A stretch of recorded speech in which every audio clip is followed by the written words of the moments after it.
I had a really strange event happen just last week. For some background, I live by myself and have an apartment. It's on the first floor of the building, but is still a little bit above the ground level. I was at home and having a relaxing night. However, it was all interrupted. I was just watching TV in the living room and eating when there was a knock at my front door. This was strange right away. I had never gotten a knock on my apartment door before. I've lived here for about a year, and nobody had ever knocked on my door to that point. I didn't even really know any of my neighbors or anything, so I had no clue why somebody would be at my door. Plus, it was like 10 p.m., so kind of late for that. My first thought was that it was possibly somebody at the wrong address. Still, I got up from the couch anyways and went over to look. When I got to the door, before opening, I chose to look through the peephole instead of opening the door, and I'm really glad that I did. Standing there was a man, or at least I thought it was a man, wearing a creepy old man mask. It almost looked real, and at first I thought it was an old man, but after a few seconds I could see how it was fake and a mask. It looked really weird. I obviously didn't know who this was, or why anybody would be knocking on my door dressed like this. I didn't answer the door, but I just kept watching him. After a short time, the guy knocked again. It was louder now. Then he just stood there looking right at my door. For a moment, I thought that he would somehow see that I was looking through the peephole. He seemed to be looking right at me. Then, after a little while of that, he turned and walked away. I thought that he might go and knock on someone else's door if this was a prank or something. However, I didn't hear any more knocking from the hallway. I was just relieved that he was gone though. Seeing him at the door was one of the strangest things that I had ever seen. I went back to the couch and was watching TV again, feeling better. But maybe 20 minutes later, there was a knock at the door again. It was the same guy. I went back over and looked, and he was there just like before. He knocked again. I, of course, was not going to answer the door, but I was very curious as to what he wanted. Then, to my surprise, he tried to open my apartment door, which was locked. This changed everything in my opinion. What would he do if he got in?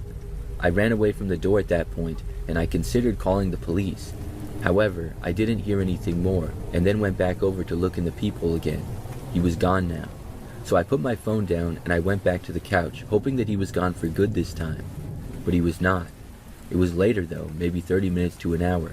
I was getting tired and about to go to sleep, but there was a loud knocking at my door again. I knew who it was. I didn't bother to go over to the door or anything. He knocked twice, and I did not hear anything after that for a while. It was only then that I finally went over to make sure that he was gone. He was, and I then finished getting ready for bed and went to my room. When I was in there though, I'm not really sure why, but I decided to look out of the window. It overlooks mostly the parking lot. It was very quiet now, but had many cars parked all over. However, on the sidewalk not far away, I saw the man with the old man mask standing there, and he was facing my apartment window. It creeped me out so much. I covered the windows again and then went into bed. I tried to fall asleep, but it was pretty tough to relax. After a long time, I was eventually able to go to sleep. Since then, I haven't seen the guy or anything, and I'm hoping that I never see him again.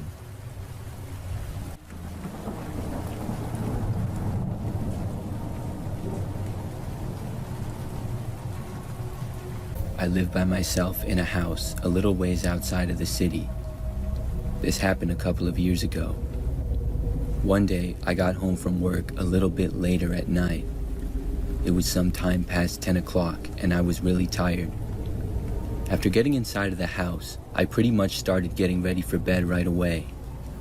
I remember that I was in the bathroom across from the hallway from my bedroom when I heard a door downstairs closing. Instantly, I was creeped out when I heard it. I froze and listened to hear anything else, but there was just silence. After that, I left the bathroom and went back downstairs to see what it was. When I got downstairs though, I saw nothing. I noticed that I had left a window partly open and figured that the wind had blown the door shut. This is something that happens from time to time. I felt much better, and then I went over and shut the window and then headed back upstairs. Then I finished getting ready for bed and went into my bedroom. When all the lights were out and I closed my eyes to go to sleep, I heard another noise though. I thought it sounded like somebody walking around downstairs. At first, I told myself that I was being paranoid because of what I had heard earlier. I mean, it was hard to hear something downstairs clearly. It seemed like the noise really could have been anything because it was so far away and I could just barely hear it. Still, it was something, and it continued. I continued listening, and I realized that the sounds were actually getting louder. And then I realized that it sounded like somebody was coming up the stairs. That's when I realized that there was definitely somebody in my house. I started to panic, and I immediately got up out of bed and ran to my bedroom door. I closed it and then locked it. Then I went back over to the opposite side of my room and got my cell phone. I had no idea how, but somebody was inside of my house. As I scrambled to dial 911, I heard the footsteps approaching down the hallway. At that point, I froze. I was unable to speak because I didn't want this person inside the house to hear me. The 911 operator answered the phone, but I didn't say anything. I then heard the person inside of my house reach right outside my door, and then they tried the handle. The door didn't open because of it being locked, and after that the person turned and walked back in the opposite direction. After the footsteps went away, I'm not sure where they went. I was finally able to speak and told the 911 operator what was going on. I stayed in my room with the door locked, and I also stayed on the line with 911. They were really quick to respond, and within probably 3 or 4 minutes, police were at my house. During the time waiting, I didn't really notice hearing any other noises though, and when the police got there and did a thorough search of my house and yard, nobody was found. The door was unlocked though, which I'm 99% sure was not when I went up to bed. So I never found out who broke into my house. I also don't know how or when they got in. I'm guessing it was when I was at work, probably earlier in the night, maybe shortly before I arrived home. That's what makes the most sense in my opinion. My only guess as to how they got in was possibly the window that I had left open a little. It's ironic that seeing the open window made me feel better thinking the wind had blown the door shut, when possibly the intruder entered my house through that very window. Since then though, there have been no problems like it. I'm hoping that it stays that way.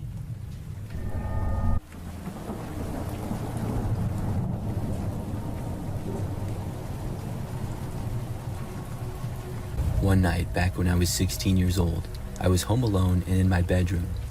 Both my parents went out for the night, and my older sister was staying over at her best friend's house. All my friends were busy, so I was just up in my bedroom playing on my computer. At about 9 o'clock or so, I remember that I thought I heard a noise from outside near the front door. It sounded like somebody was possibly trying to open the front door. I figured my parents might have been home early, so I didn't think much of it. But after like 2 or 3 minutes, I never heard the door open, and I realized that it was strange. Then I heard the same noise again. At that point, I got sort of a nervous feeling, so I decided to go down and see. Obviously, it was late to be getting anybody at the door, and I never heard a knock, but my bedroom was far away from that part of the house, so I wouldn't have heard it very clear. Soon, I made it to the front of the house, and then to the front door. When I got there, I looked out of the window, but nobody was in sight. I also went and looked out of the other front windows and saw nothing at all there either. I wasn't really sure what I had heard or thought I had heard. I couldn't really definitively say what it was, so I went around to a couple more windows and looked out of them as well, just to be safe. Everything seemed fine, so at that point, I decided to go back upstairs. I figured that if anybody had been at our front door or on the property, they had left. It was probably just somebody at the wrong house, if anybody was even there at all. So I got back up to my bedroom and then went inside and sat back down at my desk. Within a minute or so of being back at my computer, I had started to take my mind off what happened. I was feeling good and no longer worried about it. But then I heard another noise. This time it was unmistakable because of how loud it was. Somebody was knocking at the front door. Instantly, I was really nervous. I got up from my desk and left my room again. This time, I slowly made my way downstairs. I was nervous to see who was at the door, because at 9 o'clock it wouldn't be a salesman and probably not one of my friends, but I hung on to the hope that maybe it was nothing weird or creepy. When I got back downstairs, I walked over to the front door area. I was careful not to be in the way of the window to let whoever was there see me, but when I got to the front door and looked out, nobody was there. I went over to the front window again, which had a better view. Nobody was there either. I was really confused and also creeped out. I was telling myself that maybe it was just a prank. Nothing like that had ever happened before, but possibly some kids were playing ding-dong ditch or something. I stood around for a few more minutes looking around. That's when I heard this strange noise at the back door. I don't really know how to describe it, but I knew that somebody was there. If someone was at the back door, they would have gone all around our yard, which was fenced in, so I knew they were up to no good. I was really freaked out to go and see who was there, but for some reason, I did. I walked over to the back of the house, moving slowly and trying not to freak out. When I got into view of the back window, I just barely saw something. It looked like somebody was moving away from the back door and going further into the backyard. It was really dark back there, so I couldn't see much. I went over and looked around, no longer seeing them. Then I turned on the back light. For a second, I saw someone moving out of sight behind the trees. There were some trees partly in our yard and partly in the neighbors. For some reason, somebody was back there. I kept watching for a little while, and they did not return. I opened up a back window a crack and called out, "Hey, who's there?" There was no response, so I figured that they got the hint that I saw them and left. I thought about calling the police, but didn't because I figured that the person was gone, so I closed the window. I then made sure that the back door was locked and decided to go back up to my room. I hoped that my parents would be home soon. I walked back upstairs into my bedroom. The whole time I was just paranoid that the guy would return, but I was telling myself that he wouldn't. When I got back to my bedroom, I looked out of a back window into the yard and still saw nothing, so I sat back down at my desk again. I tried to distract myself from what had happened and focus on the computer again. After maybe a couple of minutes, I was starting to feel slightly better. All of a sudden though, I thought that I just barely heard the sound of the back door opening downstairs. I first went over to the window and looked out. I couldn't really see the back door from that angle though. I went over to my bedroom door and listened closely. When I did, I couldn't hear anything. By now, I was seriously considering calling the police. However, I just wasn't 100% sure of what I had heard. I thought maybe it was just my imagination from me being paranoid about what had happened earlier, so I decided to go downstairs. I quietly left my bedroom and tiptoed down the hallway and over to the stairs. When I got to the staircase, I looked around and saw nobody downstairs, so I went down them and was still looking around and feeling paranoid. When I finally got downstairs, I first headed over to the back door. When I got there, I could not believe what I saw. The door was wide open. I didn't see anybody in sight though. I went over to the door and closed it. Then I stopped and listened. I heard nothing. I called out again, trying to sound tough, and I said, "I already called the cops. They'll be here any minute." However, I didn't hear anything in response. Of course, I hadn't called the police. I wasn't sure if somebody was in the house or had already left. I went around towards the living room to look around. When I did, I was sure that I heard footsteps a little ways away. I stopped where I was. The footsteps were moving through the dining room and towards the kitchen. I stood there in the living room, too scared to move. Then I heard the footsteps seeming to approach me from behind. I looked back and just barely saw a shadow of someone starting to come around the corner. At that point, I just bolted up the stairs. I ran like crazy and went all the way into my bedroom. When I got inside, I slammed the door shut behind me. I ran to my bed and pulled the covers on top of myself. Then I called 911 on my phone and told police that somebody had broken into my house. After giving them my address and hearing that they would be there shortly, I just waited. It was now complete silence. A few minutes went by. Then I heard a quiet knock at my bedroom door. I was too scared to move. I stayed where I was and didn't do anything. The door didn't open though. Several more seconds went by. I thought that I heard footsteps in the hallway, just barely. Then I stopped hearing them. Several more minutes went by. Soon the police got there. I went down to talk to them, and whoever had been in the house was gone. The back door was still open though. And the strange thing is that nothing was stolen or anything. My parents got home a short time later. Nobody ever figured out who it was. It still creeps me out when I think about it to this day.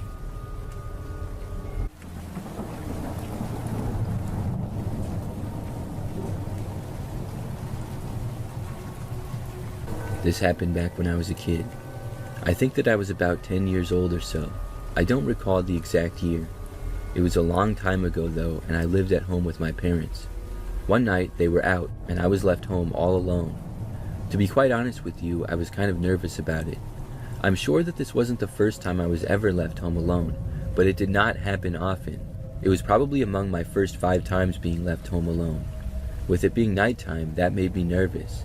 My parents were not going to be gone that long though, and they were supposed to be back by 10. Well, for most of the night, I just watched TV in the living room. At one point, probably around 9, My parents were still gone, and I was still watching TV. The living room was at the front of the house, with the dining room being connected to that. Then there was the kitchen at the back end, which was not visible to me on the couch. I remember hearing some sounds coming from the kitchen area, sort of like from the window. I didn't know what it was, but I figured that it was our cat. He was always snooping around and climbing up onto random places. He walked on the sink multiple times, which was right by the window that I thought I heard the noise from. There was no doubt in my mind that it was the cat, so I hardly paid the sound any mind at all. I was just relaxing watching TV, and I wasn't feeling nervous or scared. But the noises got a little louder and different. After zoning out of them for a few seconds, assuming it was still the cat, I snapped out of it. I realized that these noises were not caused by a cat. I didn't know what they were, but I knew that they were far too loud. Suddenly, I was nervous, but I still hoped that it was my cat somehow, some way. I got up and walked over to the dining room. During this entire time, the noises were continuing. When I got within a few feet to the kitchen, I saw the back window by the sink. It was open, but there was supposed to be a screen on it as well. However, I didn't see the screen. It looked like it was open right to the outside. And as I was watching, I literally saw the window get pushed open further. Then I saw a man start to crawl through. It was a sight that I will never forget. That's something that I really thought that I would never see. In an instant, I took off and I started running back into the living room. Then I went to the stairs and ran all the way up. I didn't stop until I got into my bedroom and I closed the door behind me. Back then, I did not have a cell phone or a phone in my bedroom. The only landlines that we had were downstairs. My parents had cell phones, but I couldn't reach them because I wasn't going to go back down there. I was terrified and had no idea what to do. So I did the only thing that I could think of, which was to go into my bed and bury myself in the covers. I covered my ears and face and didn't want to see or hear anything that was going on. I just stayed like that for the longest time. I was trying to just block it all out, so I didn't hear anything, and I had no idea what the guy in our house was doing. This went on for a very long time. The next thing I knew though, when I finally decided to uncover myself, I heard a door open downstairs. I was scared at first and about to cover myself back up, but then I heard my parents' voices. This made me feel much better. Still, I did not leave my bedroom. I was still too scared. A short time later, I heard my mom calling my name, and I then answered, saying that I was in my room. She came upstairs and went into my bedroom. The first thing she asked me was what happened with the kitchen window. I guess she thought that I had broken it. I told her about the guy, and then she went downstairs and told my dad. He searched the house, and my mom also called the cops. The cops came to our house and searched it, however, the man was gone. Nothing was stolen either. I have no idea what exactly happened. I had really just been trying to block it all out. My best guess is when I saw the man enter our house, maybe he saw or heard me. If he did, if he had thought nobody was home, perhaps that was enough to scare him off. I'm just grateful that everyone ended up being okay. That was my scariest experience from being home alone as a kid.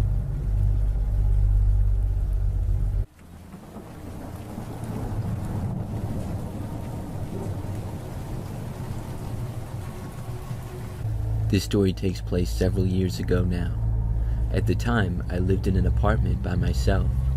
I don't live there anymore and only lived in this particular place for 1 year. So it was a pretty decent apartment complex. The building was pretty new, probably less than 10 years old. It was clean for the most part and a nice place to live. Very shortly after I moved into my place is when this happened. My apartment was on the 3rd floor of the building. I was inside my place one night and it was getting pretty late.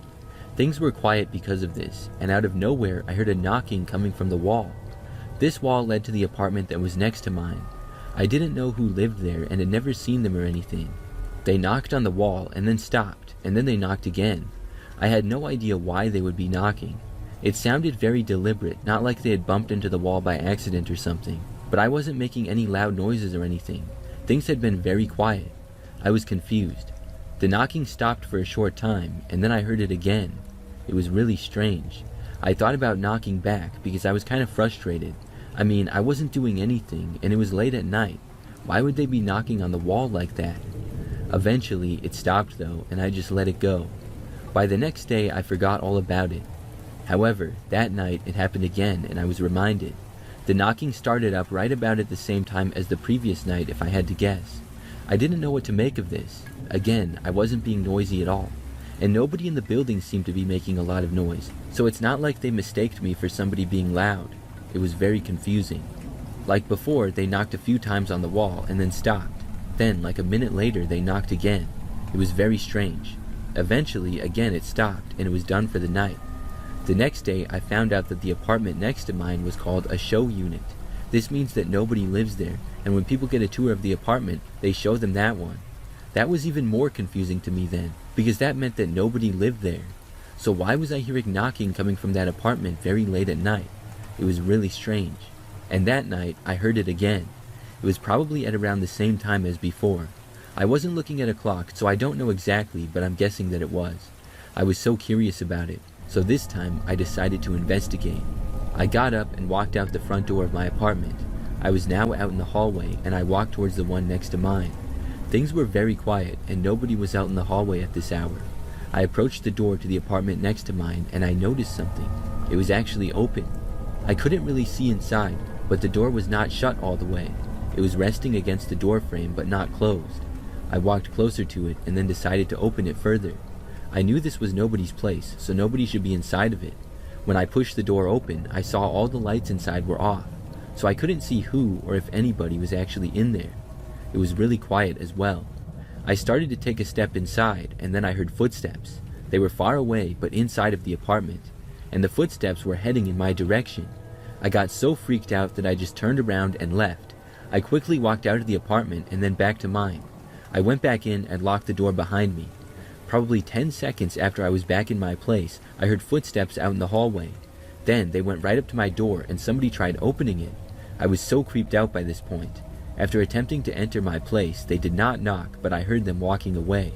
I went to the door and looked out, but they were gone by then. It was very strange.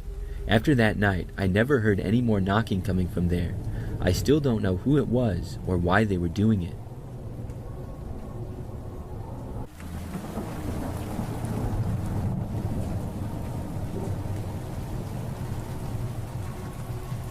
I live alone in a smaller house.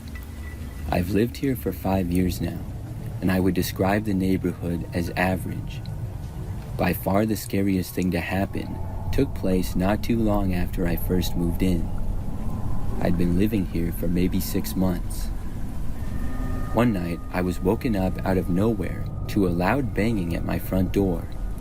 I remember being very confused at first, but once I came to my senses and realized what was going on, I looked at a clock. It was nearly 2 in the morning. I got up out of bed, and the loud pounding was still going on. I had absolutely no idea as to what this could possibly be. After leaving my bedroom and walking over to the front door, the banging suddenly stopped. Still, I went the rest of the way to the front door and I looked out of the window. When I did, I noticed that there was nobody there. I opened up the door and looked around. I saw nothing. Nobody in the street, nobody in my driveway or anything. It was very weird, because whoever had just been here seemed like they really wanted me to open the door. I stayed up for a little while after that, and nothing else happened, so soon I was able to go back to bed. I thought that maybe it was just a mistake or something, but I was still wondering about it all day the next day. Well, the very next night, something else happened. I was woken up in the middle of the night once again. This time, there was no knocking though. I remember hearing the sound of a car horn honking. It was coming from outside somewhere, but I couldn't tell exactly where. It sounded close by though. After it continued for a while, I got out of bed and once again headed to the front of my house. I was getting closer to the sound, and when I got there, I looked out of a window and I saw a car sitting in my driveway. I did not recognize it, but the horn was honking over and over. Obviously, with it being nighttime, I could not tell who was behind the wheel of it. I went to the front door and opened it up. When I did, the car suddenly stopped its honking and drove away really fast. I did not get a look at the license plate or anything. After the car drove away, I was once again left very confused.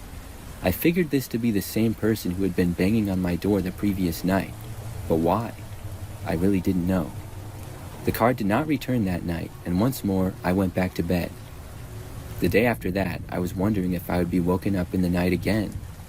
I thought about going to the police, but ultimately, I didn't do it that day. So that night, I was not woken up. I thought things were back to normal. However, as I was leaving for work, I noticed a note taped to my front door. I picked it up and looked at it. It was handwritten, and it said, "I will be back next week." This really creeped me out. Somebody was messing with me for some reason. After that, I did go to the police. I showed them the note and reported everything. They said they would look into it, but said that it might just be a prank.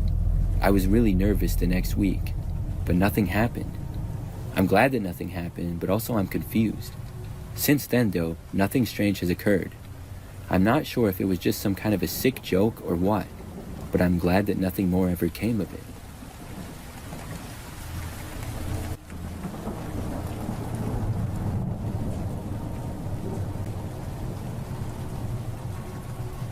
This happened when I was a teenager. One night, my parents went out, and my brother went to his friend's house to have a sleepover, so I was left home alone by myself. At first, I was just planning on staying in and relaxing, maybe watching some TV or a movie, or maybe just read or something like that. But I was Snapchatting with my best friend Alexis, and she asked me what I was doing.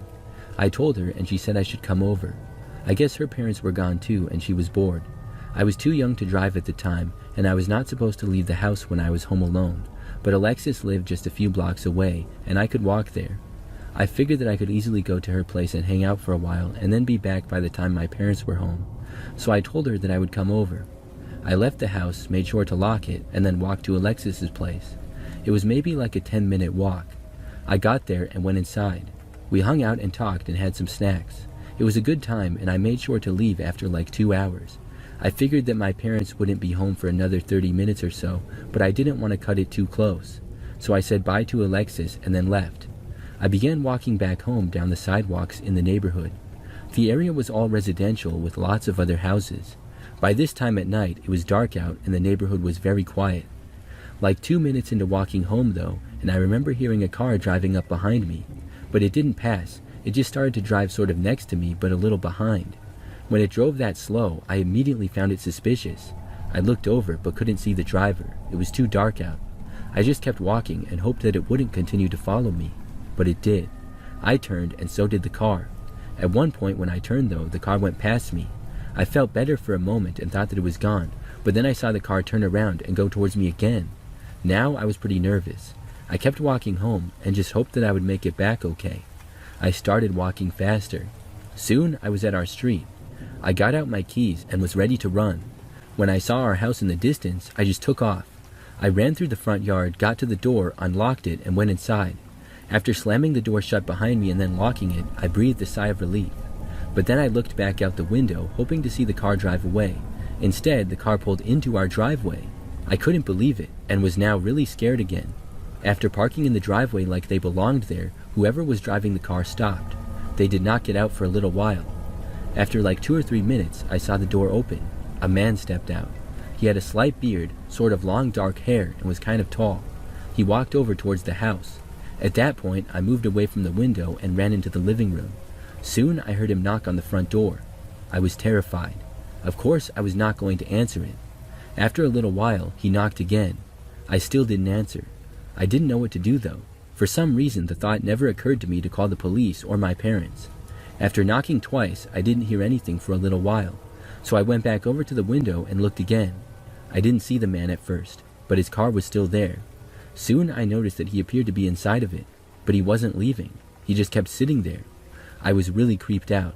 Then I saw another car driving down the street. It slowed down in front of the house really slow. I then realized that it was my parents. They stopped, probably wondering who was in the driveway already. Then they started to turn to pull in. The man suddenly then put his car into reverse and backed out. After getting back onto the street, he quickly drove away, speeding in the process. My parents then parked in the driveway and I ran out to them. I told them what happened and they called the police. The cops came out and I talked to them for a little while. After they left, everything was fine, but I never heard anything more about it, so I don't know if the guy was ever found. Of course, I didn't leave the house at night by myself for a while after that. Looking back, I'm really grateful that I was able to get home safely that night and that my parents got home when they did.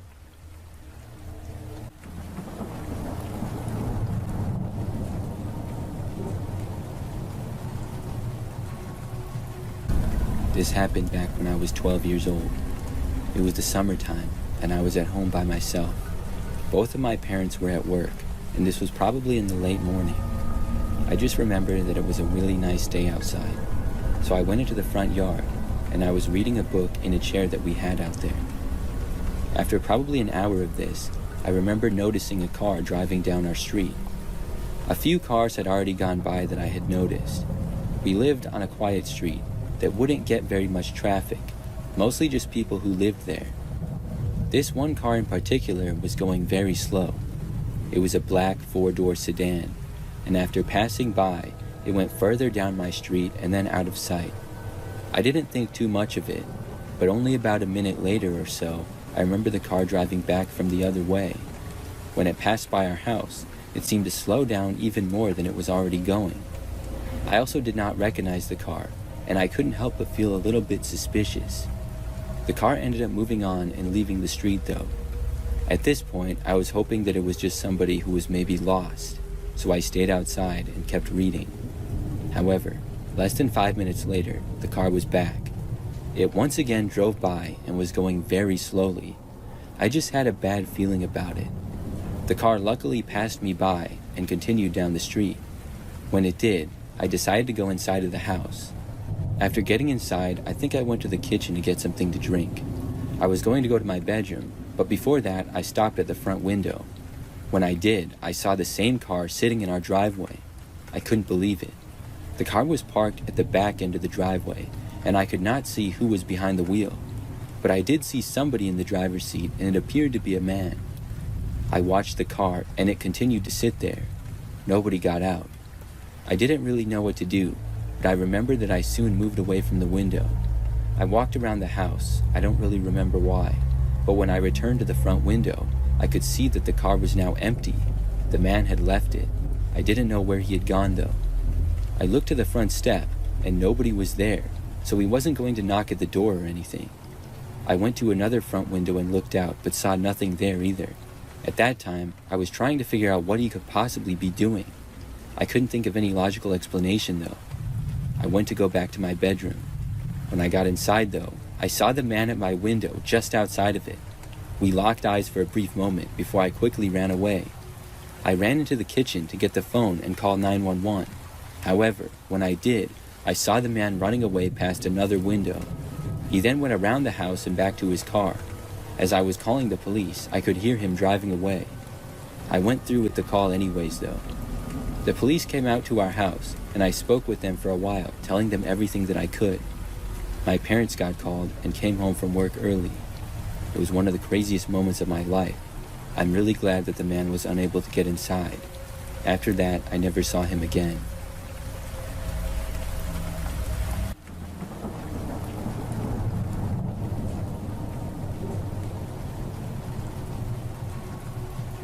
This happened back when I was in high school a long time ago.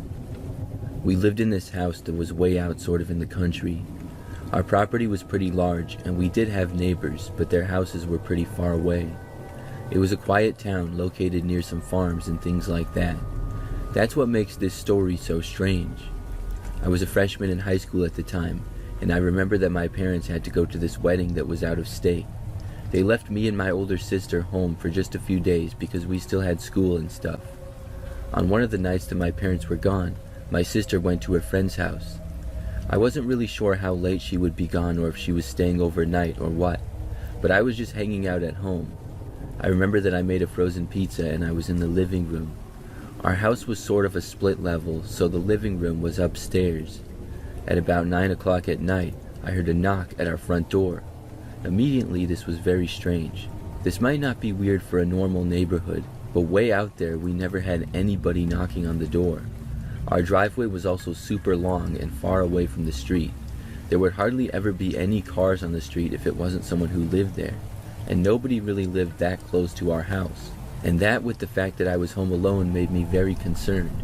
I didn't immediately get up and see who was there, but after like 10 seconds, whoever was there knocked again. So at that point, I got up and I went over to my bedroom, which happened to sort of overlook the front door area. It was above it, so I felt safer looking from there. When I got to the window and looked out of it though, there was nobody at the front door. I looked around near the area and I looked around the driveway as well. I didn't see anyone. I didn't think that whoever had knocked would have had enough time to go all the way back down the driveway by then. I couldn't see to the street though, because we had these thick pine trees like a line in the front edge of our yard. That made me nervous that perhaps the person had gone someplace else in our front yard or something. I had absolutely no idea who could have knocked on the door. It wasn't my sister because she had a key to get in. I just went back to the living room after that and hoped that everything would be fine. And it was for the most part. I'm not going to lie, I was pretty nervous as it got later and later. I went over and checked the windows a few times, but I never saw anybody. At like midnight, I was still awake and my sister got home. I was glad that she was back. However, when she got inside, she told me that there was a car parked outside on the side of the street. You couldn't really see it from inside the house because of the trees. I asked her if anybody was inside of it and she said that she couldn't tell. I told her about the knocks on the door. We figured that they had to be related, but thankfully nothing else happened. By the next day, the car was gone and there were no more knocks on the door or anything. It's still the creepiest thing that's ever happened to me when I was home by myself though.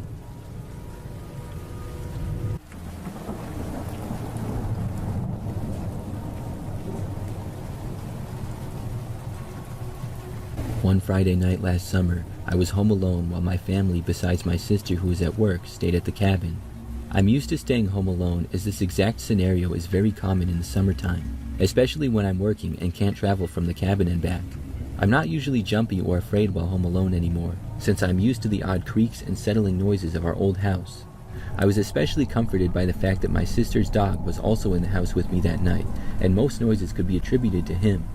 Plus, if anything were to happen, he would act as a guard dog of sorts and alert me to anything odd. He's the type of dog to bark at any noise or person walking past the doors or windows. So, the sound of his barks at nearly midnight were concerning. Despite my comfort with staying home alone, I'm still terrified of the premise of a break-in or some other uninvited human interaction at midnight. He kept barking and growling for a few moments too long, and I finally got out of bed. I left where I slept in the basement and walked upstairs to check it out. As I'd suspected, he was standing alert at the glass door. I was comforted for a moment until I walked over, ready to close the curtains and go back to sleep, and saw the door open about 2 or 3 inches. I had let Bosco, the dog's name, out earlier that night, but I know I closed the door. I'm a paranoid person with bad anxiety, especially concerning break-ins and things like that, so I would never while home alone forget to close the door, and I'm 100% certain of that. I figured Bosco did his job, and the intruder was scared away upon opening the door and seeing the dog right there barking at him. I closed and locked the door, double-checking that it was certainly locked. Using the flashlight on my phone, I looked around the entire second floor of my 3-floor house, including closets and other reasonable hiding spots, just to put my mind at ease. Upon finding nothing, I went back downstairs to my room. As I was down there trying to push away the fear, I could hear Bosco walking around on the floor that doubles as my bedroom's roof. I thought I was overthinking it when it started to sound like human footsteps accompanied by Bosco's footsteps. He walked around for about 10 minutes before I put my earphones in and talked myself down until I could fall asleep. At about 2 a.m. that same night, my sister came home from work. I woke up a few minutes before this to Bosco in the basement whining at my door. He's not supposed to be in the basement. There's even a gate to stop him from getting to the basement. When I got up to let him outside, my sister walked in, and we let him out the front door rather than the glass patio door, letting him back in the same way. We talked for a while before I went back downstairs, and my sister went to the bathroom. I forgot about the door being ajar, busy with work for the next few days, and forgot to mention it to anyone until a few days later. My sister and mom were home with me for a movie night. I remembered the door situation when we were picking out horror movies to watch. I was sharing it as a creepy, almost funny story before my sister spoke up. She said that same night, an hour or so after she got home, she went to the kitchen and the door was open again. That same door that was locked from the inside and not opened since earlier that night. I couldn't believe it, and I started shaking the second this was revealed. We first started trying to explain it away, saying that maybe she had let Bosco out and forgot to close it until we both realized that we'd used the front door. Then we were trying to justify a reason someone would break in and not steal anything and proceed to stay for 2 hours before leaving. Ultimately, I realized that I quite possibly locked somebody in the house with me, then forced them to hide upstairs while I searched the second level of the house. Then this hypothetical person would be trapped up there, now knowing that the house was not empty and there was also a dog who would bark at them if they showed themselves again, alerting me to their presence. Then, when I was in the basement and my sister was in the bathroom, they ran out the glass door, which is timed perfectly with when my sister would have found the door open once more. She said this time it was much wider than when I had found it, and this makes sense if they were in a hurry on the way out and didn't bother to close it. Perhaps they left it open the first time for a quick escape, or to stop the loud sound of it meeting the door frame. Either way, it ties together too perfectly for me to reasonably brush it off. I'm not fully sure why Bosco wasn't going crazy at the man the whole time. Maybe some treats were involved, or maybe he just calmed down and didn't worry about the intruder after he initially entered the house. It was so strange, especially with nothing from our house missing. But in this small town, there have been many reports of break-ins. The other break-ins normally had nothing missing. It would be the same as what happened to us, literally only the break-in and entering part. I can't make sense of this, and I'm shaken up thinking of the possibility of somebody being in my house while I was asleep, alone in the basement. There's a part of me that doesn't believe it, but I can't shake the too many coincidences that all tie together to make this as concerning as it is.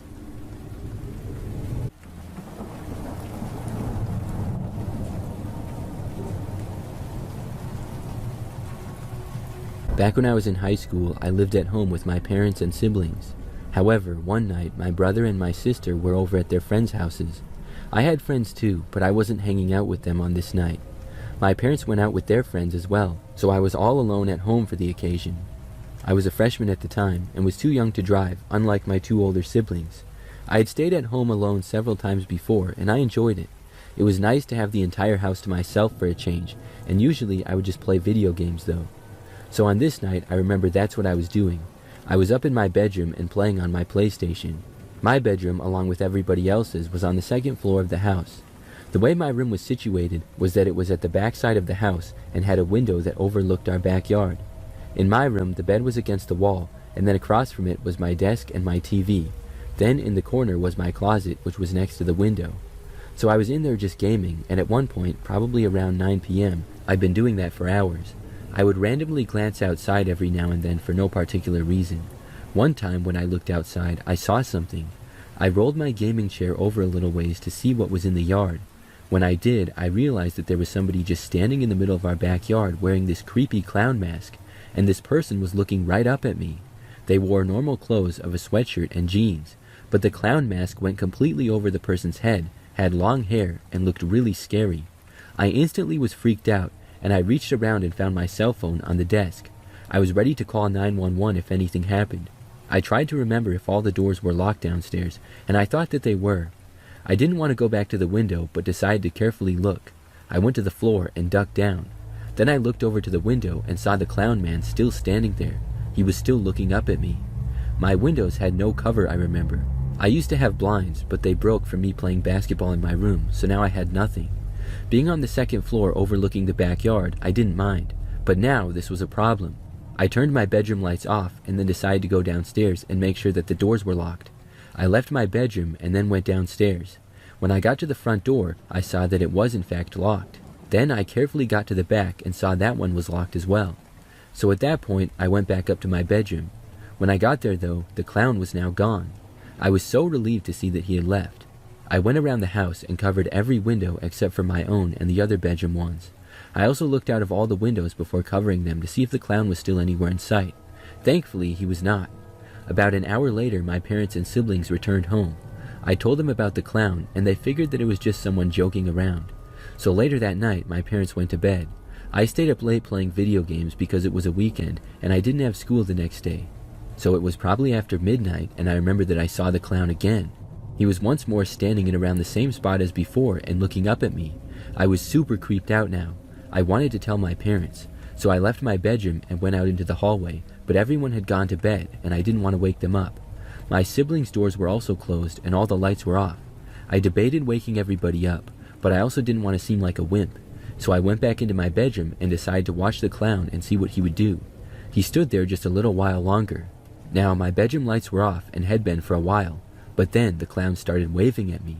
I was so creeped out that I ran and found a random blanket and then just ran back to the window and covered it. I held it there in place for a while and then went around and found some tape in my room and taped the blanket to the wall. I didn't want to look out there. I stayed up for a little while longer, too scared to go to bed. Finally, I looked again and the clown was now gone. After that, I was able to go to sleep. But that experience with the clown really freaked me out. It's still something that I think about sometimes.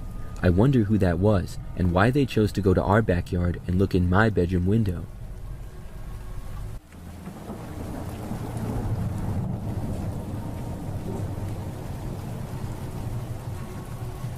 This is something that happened when I was 14 years old. Being an only child, I was fairly used to being home alone by myself from time to time.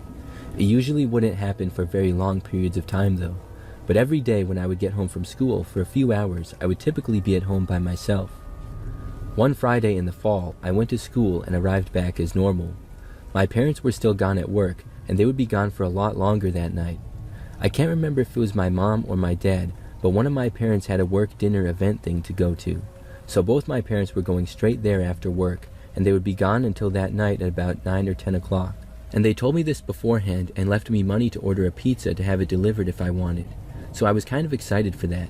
I was also excited to be able to just watch TV and play video games all night, or at least until my parents got back. After arriving home from school, I went directly up to my room and started gaming. Eventually, I went downstairs and hung out there for a while. Then when I got hungry, I ordered pizza. I would guess at around 7 o'clock that night, the pizza guy arrived. I answered the door, got the pizza, paid him, and then went up to my room. I started eating pizza and playing video games, which was a dream night for me back then. However, about an hour into this, and I heard the main front door to our house open downstairs. It surprised me right away, because other than my video games and the TV on a low volume downstairs, the house was completely quiet. At first, I thought that it had to be my parents, obviously, but two things were off. Number one, my parents were not supposed to be back this early, and if they were, they probably would have texted me. Number two, I didn't hear them unlock the door.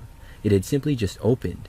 As I was thinking these thoughts, I listened and heard somebody now walking into the house, although I could not hear very well being upstairs and in my bedroom. I thought back to when I had picked up the pizza from the delivery driver. That's when I realized that I thought I forgot to lock the front door. I think I just got the pizza and then went back inside and closed the door but didn't lock it. I felt terribly nervous now because I couldn't honestly remember locking it. Meanwhile, I heard footsteps downstairs going closer towards the staircase. I thought about yelling, asking if it was one of my parents, but decided not to. I also thought about trying to yell something threatening or fight whoever was in the house if it was not my parents. But I had no fighting skills. I was a skinny 14-year-old kid and didn't have anything really to use as a weapon either. Now the footsteps had reached the stairs and they were starting to walk up. I got even more nervous. As whoever was in the house was walking up the stairs, I sat there in my gaming chair basically frozen with fear. My bedroom was the second door on the left once you got up the staircase to the second floor, and my door was not closed all the way, it was open about a foot. After the person reached the top of the stairs, I finally had the thought to close my door, but I felt like it was too late, so I didn't. My door had no lock, and the person would see me closing it, giving me away if I did. So what could I do? I couldn't really think of anything. I looked to the door, and the way the door opened was opposite where the person was, so even though they were now in the upstairs hallway, I couldn't see them and they couldn't see me. They continued walking closer at a slow but steady pace. I was still sitting in my chair. I'm not sure if I was just frozen with fear and too scared to move, or if I didn't move because I knew I would make a sound. Because obviously I wanted to hide under my bed or in the closet, anywhere that would be out of sight from this person if they chose to enter my room. But moving now would make too much sound. However, the one thing that I did have going for me was that the lights in my bedroom were off. I liked gaming in the dark. I should also mention that I had paused my game shortly after hearing the door open and the person enter the house, so that wasn't making any sound. The only noise I heard was the footsteps and the very low volume of the TV downstairs in the living room. The person walked right in front of my doorway. Then, for a moment, I saw somebody come into my view in the open crack of the door. I looked away out of fear. I was sure that the person would open the door the rest of the way, and who knows what would happen. But it didn't. I heard the footsteps moving away. I looked back over and now saw nobody there. The footsteps were now going back down the stairs. Whoever it was leaving, and they were also walking a little bit faster. Eventually, they reached the bottom of the stairs and then went towards the front door. Then they left. When I heard the door close, I ran downstairs and locked it. I looked out the windows but didn't see anyone. They must have gone out of sight. I didn't see any strange cars or anything. It was really weird. I then called my parents, who came home. Whoever had entered the house, though, was long gone. Nothing was stolen or out of place, and I never got a good look at them. I think that it was a man based on the little I saw, but that's just a guess. Overall, I have no idea why this person entered our house. Did they know that the door was unlocked? And what did they want inside? After that, I did not want to stay home alone for a while, but I did. I would have to stay at home after school while my parents were at work, but I didn't stay home alone at night for a while after that.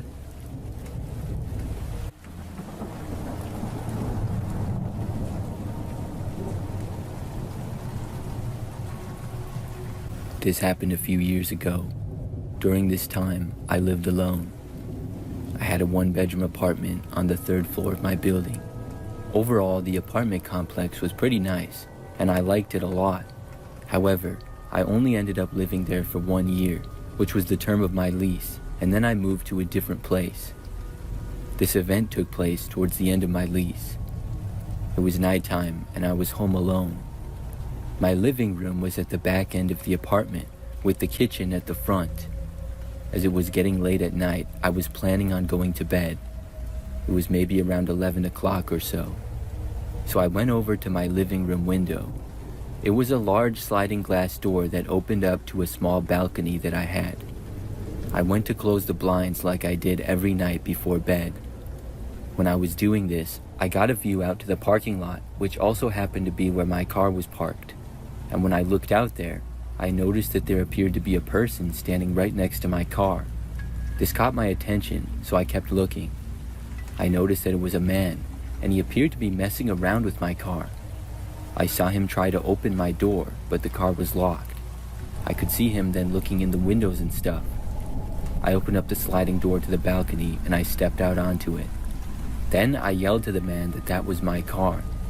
When I did, the man looked up and saw me. I was hoping and also expecting for him to stop what he was doing and run away. After staring right at me for a few moments, I yelled again, asking what he was doing. The guy didn't answer me. In fact, he didn't say anything. He just kept staring at me for a few more seconds. Then he began walking away from my car, but towards my building.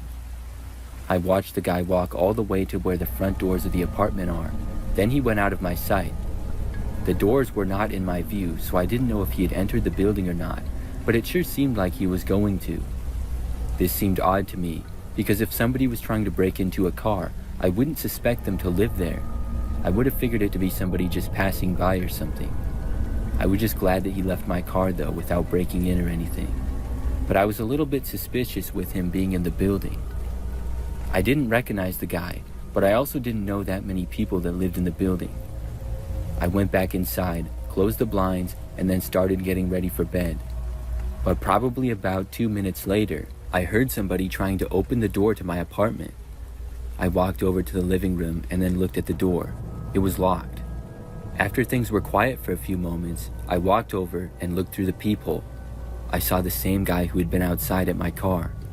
I didn't open the door, but I kept watching him. He stood there by my door for a short time, then he knocked on it. I didn't answer it, of course. Then the man turned and walked away. I was left with many questions. Who was this guy? Why was he at my car? And why was he now at my door? At that point, I just went to bed though. And after that, I only saw the guy one other time. I arrived home from work one afternoon. I parked my car in the parking lot and then went inside to the building. When I did, I got inside the elevator to take me up to my floor. Right after I got inside though, I saw the same man come into view. He was walking down the hallway and headed towards the elevator. The guy was kind of far away, but after he saw me, he started speeding up and almost running to try to catch the elevator before it closed, but it ended up closing before he could reach it. I went up to my floor and quickly went inside. The man didn't come to my door again though or anything.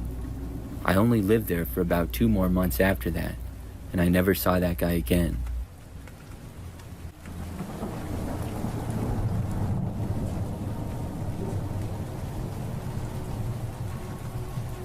I live alone. This is something that happened just a few months ago. So my apartment is pretty standard for the most part. However, the front door opens right up to the outside and there's a small grass area there. To the right of that is the parking lot. Then there are several levels of units. Mine is on the first level. I was at home one evening after I had gotten back from work. I was in the kitchen cooking, and right in the middle of that, my doorbell rang. I wasn't able to go over to the door right away, but I stopped what I was doing and then went over there. This was maybe 20 seconds after the bell had rang. When I got there though, I didn't see anybody. I looked out the window to as much as I could see and there was nobody there. So at that point, I just went back to cooking. I didn't really know who it could be or why somebody would be ringing my doorbell. I figured that it was most likely someone at the wrong apartment though. Nothing else happened for a while. Several hours later, I was in my living room just hanging out. Then the doorbell rang again. I remembered from before and wondered if that person was back. Then the doorbell started ringing again and again a bunch of times really fast. I was so confused. I got up and started walking over to the door. In the time that I was going over there, the doorbell ringing stopped. Before opening the door though, I made it to the window and then looked outside. When I did, I was surprised to see that nobody was there again. They had been ringing my doorbell so many times in a row like they really wanted me to answer, and now they were just gone. I didn't know what to make of it. I looked around for several minutes but didn't see anyone. After that, I went back to what I was doing. I only stayed up for maybe another hour if that. Then I was tired and decided to go to bed. I started turning off the lights in my apartment, but before heading to my bedroom, I went over to the front door and looked out of the window one last time. However, this time I saw something. There was this tall and kind of thin man just standing there a few feet away from my door. He wasn't facing me, but kind of to the side. He didn't appear to really be doing anything though. The guy was wearing all black clothing and I had no idea who he was. I thought that this was maybe the person who kept ringing my doorbell. It just seemed really suspicious though. I watched him for several minutes. The man just stood there and sort of looked around. Then he started walking away slowly. He went in the grass area out front, and then he walked across the quiet street that was there. After crossing, he walked right into the woods. There was no path or anything. He just went right in, and the woods there is very thick. I was so confused and also creeped out. Since then, I haven't had any more strange doorbell rings or anything. I also haven't seen the guy, and I'm still wondering who he is and what he was doing.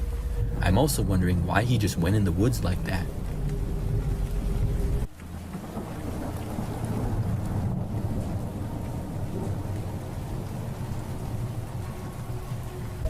Last year, I was living by myself in an apartment building. I lived on the second floor in a typical one-bedroom place. I worked many different hours at my job, and we usually get home sometime in the afternoon or night. On this night in particular, I left work sort of late. I just remember that I was tired and it had been a really long shift. I got back to my apartment, parked my car, and then went up to my place. When I went inside though, I realized that I had forgot my phone. It sometimes would fall out of my pocket when I was getting out of my car, usually on the driver's seat. I was annoyed but quickly left my place and went back down outside to the parking lot. I got my phone from inside of my car and then I went back in my apartment. After that, I was pretty tired. What I really wanted to do the most was just go to sleep, so I started to get ready for bed at that point. It was during this time that I thought I heard a noise from the other end of my apartment.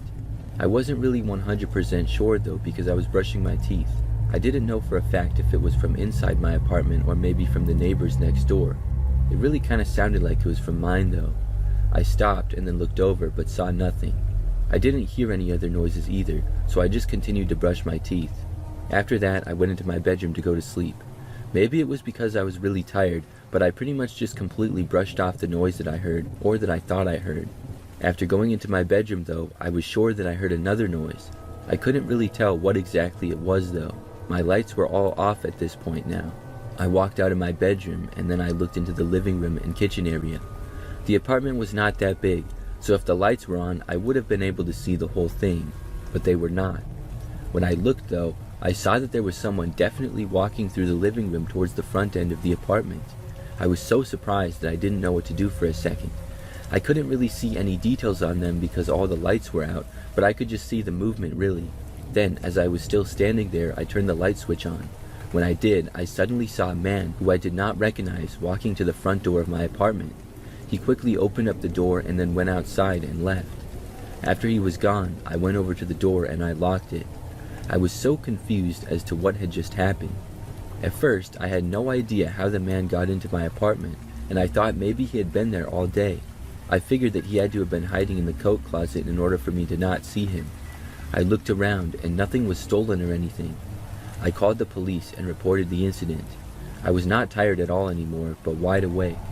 When the police were there and I was talking to them, I remembered how I had forgot my phone in the car. When I went to get it, I was only gone for like a minute, if that, so I didn't lock my apartment door.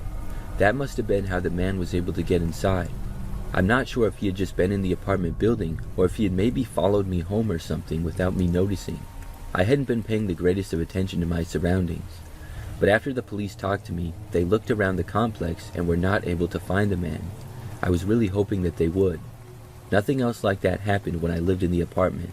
I moved and live in another apartment now.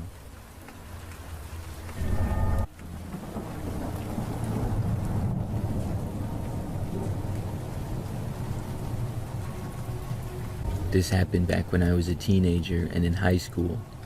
I lived with my parents, but they both worked, so I was left home alone quite often. I remember that one evening my parents were both still gone. I didn't know exactly when they would be home. I was upstairs in my bedroom and on my computer. In the midst of this, I heard a knock on the front door of our house. When I heard it, it seemed strange right away because that was unusual. Our neighborhood was generally pretty quiet. Plus, it was a little bit later now, but I wasn't really scared or anything. I was more just curious, so I got up from my desk and then left my bedroom. It took me a while to walk downstairs and get to a window with a view of the door, so I half thought that whoever was knocking might be gone by then. But when I got to a window that looked out to the door, I saw 3 men standing there. They looked kind of sketchy, and I definitely was not going to answer the door for them. I kept watching them though. The men stood around for at least a minute. I didn't know who they were or where they had come from. Our neighborhood was quiet, like I said, and typically didn't have sketchy characters walking around. I was getting nervous now. Finally, the men started to walk away from the front door area, but they did not leave. Instead, they went towards my driveway. I thought they were leaving at first until they turned to the right. That's when I realized that they were going for the garage, and I remembered that our garage door was open. We had a garage that was attached to the house. We rarely closed the garage door because there was nothing really of value in it. My parents pretty much just parked their cars in it, and then there was some random other junk there. But there was also a door in the garage that connected to the inside of our house. That's when I had the sudden thought that that door might not be locked. I quickly ran over and looked, and sure enough, it was unlocked. I went over and locked the door as fast as I could. Then I walked away from it, and like 20 seconds after I had locked it, one of the men tried opening it. I could not believe how close I came to these men just entering my house. I was still really nervous though. What if they tried to break in or something? I quickly ran around and made sure that all the other doors were locked. I didn't want to hear what the men were doing, and I didn't know if they were still in the garage or what. I really didn't want to know either. So I went back upstairs to my bedroom and called the cops, as well as my parents. I stayed in my room until the police arrived. It felt like a long time, but it took less than 10 minutes for them to get there. When the police were there, they searched everywhere around our property, but the men were all gone. My parents arrived home shortly after. We talked with the cops for a while, and we had no idea who the guys were or what they wanted. I was just glad that they were gone. After that, I was pretty nervous for a while when I was home by myself, but thankfully the men never returned to my knowledge and nothing like that happened again. That attempted break-in still gives me the creeps to remember back on. I can't imagine what would have happened had I not locked that door.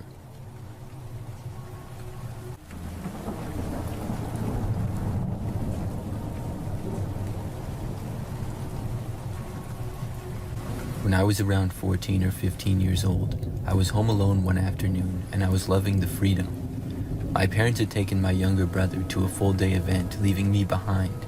I had the whole house to myself, and I enjoyed it more than I probably should have. I'd only been left home a handful of times before, and I was used to having my family around, so this felt like a small taste of independence. I was bored, and one of my friends was having people over, so I figured I'd swing by. My parents had told me specifically not to leave the house while they were gone, but I didn't think much of it at the time and didn't listen. I grabbed my jacket, threw on my shoes, and headed out. Looking back, I can't believe how careless I was. I didn't lock the door when I left, which in hindsight seems like an obvious thing to do, but I was too excited to see my friends, and locking up wasn't on my mind at all. I was out for a few hours, and when I came back, I knew I had messed up big time.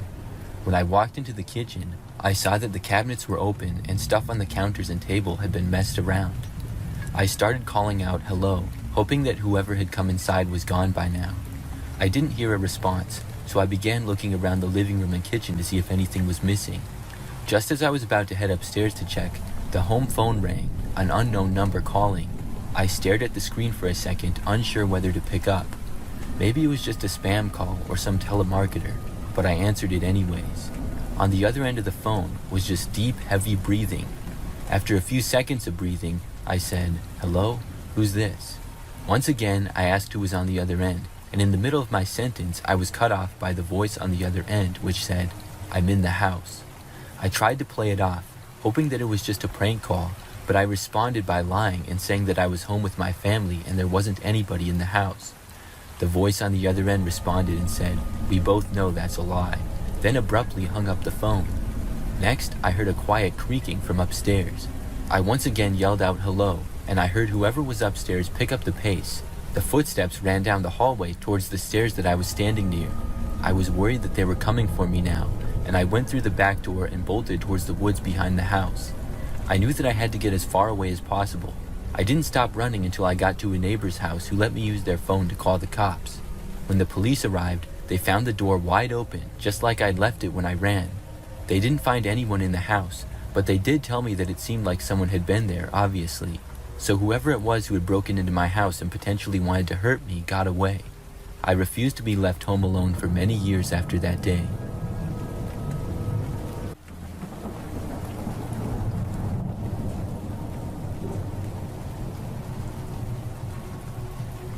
I was a 14-year-old boy when this happened. I usually felt safe at home and didn't think much about danger or anything like that. My parents were out for the evening and wouldn't be back until very late at night, so the house was mine for a few hours. Wanting some company, I called two of my friends and asked if they wanted to come by. They both said yes and told me that they would get there at around 6 or 7 p.m. respectively. I watched TV and messed around on my phone to pass the time until my first friend arrived. When he got there, we talked for a bit, and then we headed out to go wait for my other friend at the park down the road. There we would meet him on his walk over from his place. I locked the front door, put the keys in my pants pocket, and we headed off. We waited at the park until about 7:30, but my friend ended up canceling on us. After standing around for a while and getting bored, we decided to head back to my house. When we got there, I reached into my pocket to grab my keys, but they weren't there. I checked all my pockets again and started to panic a little, thinking I had lost them somewhere. Before I could say much, James tried the door and it just opened. It was unlocked. We both just assumed that I must have left the keys inside on the side table and accidentally forgotten to lock the door, even though I was almost certain that I had locked it. The keys were exactly where they usually were. We shrugged it off and just went inside. For the next few hours, we played Xbox, talked about random stuff, and didn't think much more about it. Around 10 p.m., James said that he had to head home, so I walked him to the door and locked it behind him. Not long after he left, I went to grab my phone and realized that it wasn't where I had left it. I found it on the floor, and the screen was smashed into pieces to the point where it was unusable. I figured James must have knocked it off accidentally and didn't want to admit it, especially since he left in a hurry. Annoyed but tired, I went upstairs and laid in bed watching TV. About 10 minutes later, it occurred to me that if my phone was broken, I should probably make sure that the landline was nearby in case I needed to call my parents. I went downstairs to look for it, and that's when I found it broken as well, in pieces behind the couch. That's when I completely lost it. I started freaking out, ran out of my house, and sprinted to my neighbor's place. I was shaking and basically begged them to let me use their phone. I called the police, and when they arrived, they searched my house. That's when they found a very small-sized man hiding inside my bedroom wardrobe holding a 10-inch knife. My parents were called immediately, and when they arrived, they just held me while I cried. I must have thought I dropped the keys in my pocket when I left for the park, but accidentally dropped them on the ground right outside my door. The whole experience taught me a lot about safety and being aware of my surroundings, lessons that stuck with me later in life, especially after having more encounters with creepy people.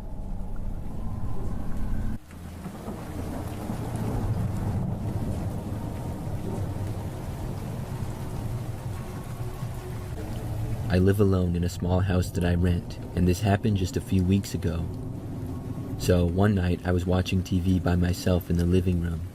I was sitting on the couch and just having a relaxing night. For some context, the living room is at the front end of my house. My couch is against the large living room window which looks out to the front yard. So, as I sat on the couch, the window was directly behind me. It's a very long window that stretches across much of the room. There are curtains on each side that can be closed, but to be honest, I'm too lazy to close them most of the time. So when I go to bed, I just shut the lights off. So there I was, sitting on the living room couch and watching television. Out of nowhere, I heard a knocking coming from right behind me. Somebody was knocking on my window. It really startled me, and I quickly looked back. When I did, I saw this man standing there in the bushes. He was right on the other side of the glass, like 3 feet away from my head. The man was wearing a sweatshirt and a jacket as well.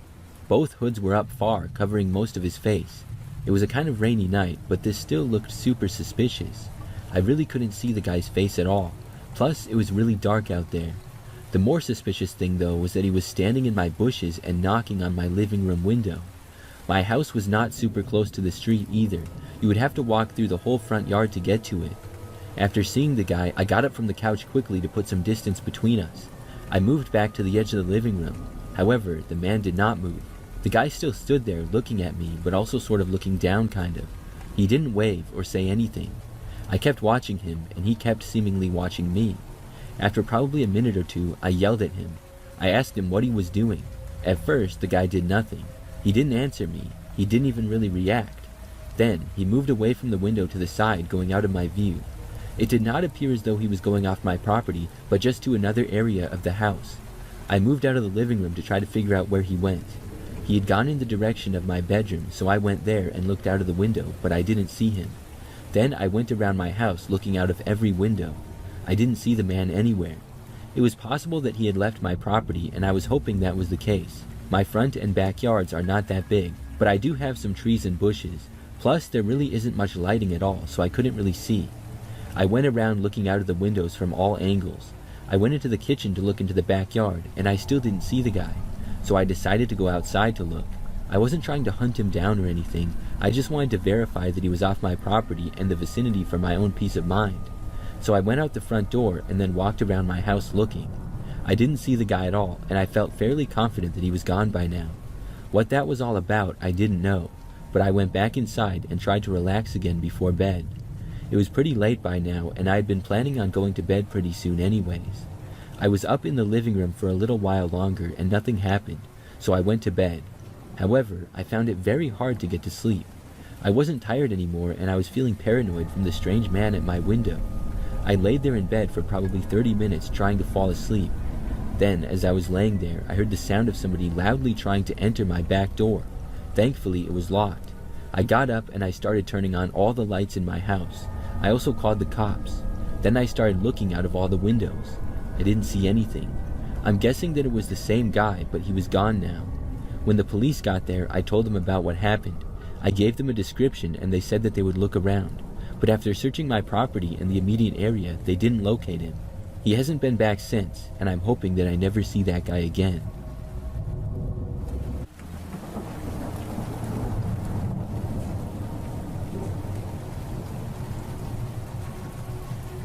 I live alone in a house, and I've lived here for 2 years now. This is an event that took place several months back, and it's still very fresh in my memory. So, it was nighttime, and I was alone in my house, and in my bedroom. The house is not very large, and my room is on the ground level. As I was watching TV and sitting on my bed, it was starting to get late and was maybe 11 or 12. Because it was late, things were very quiet aside from the volume on my TV, which was not that loud. All of a sudden, I heard this noise from the back end of my house. It sounded like maybe from the backyard, and it seemed like somebody had hit a back window. Before I could compute what was going on in my head though, I heard glass breaking. The sound was coming from the same area. Then I knew that somebody was breaking in. My first reaction at that point was to run to my bedroom door and lock it, which I did. I heard whoever had gotten in the house was still at the back side of it. Then my next course of action was to dial 911. I went over and located my phone, which was also on my bed. I quickly scrambled to dial for the police. Then I went to the back corner of my room. As soon as someone answered the phone, I said that my house was being broken into. I gave my address, but I spoke as quietly as I could. I didn't really hear anything during that time as far as where the intruder was, but maybe 30 seconds later, I heard the footsteps approaching the hallway where my bedroom is. Then, moments later, they arrived right outside my door. I muted the phone and tossed it aside in a panic. I didn't want them to hear me.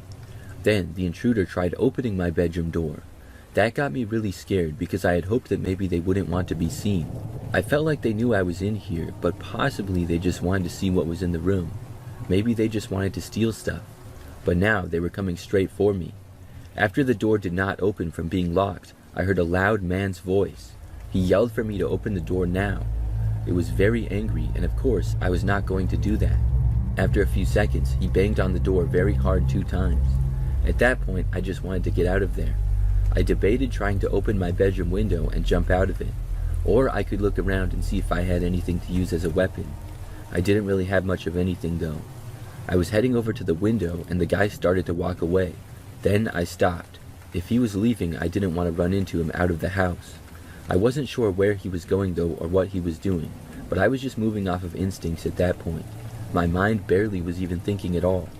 I don't even know how long this went on, but I was basically just pacing around and listening for the man. I didn't really hear much though. After I have no idea how long, I heard my back door opening. Then, probably like 30 seconds to a minute later, I heard noises out front. I still thought that it was the man, but it was actually the police. They came inside and I finally left my room. After searching the house, the man had left out the back door just a short time earlier. Some other cops searched the neighborhood and were able to find the man. He was caught just a block away, which made me feel 100 times better. I didn't know who he was or why he chose to break into my house. I'm really glad that my bedroom door had a lock on it though. If not, I'm not sure what would have happened.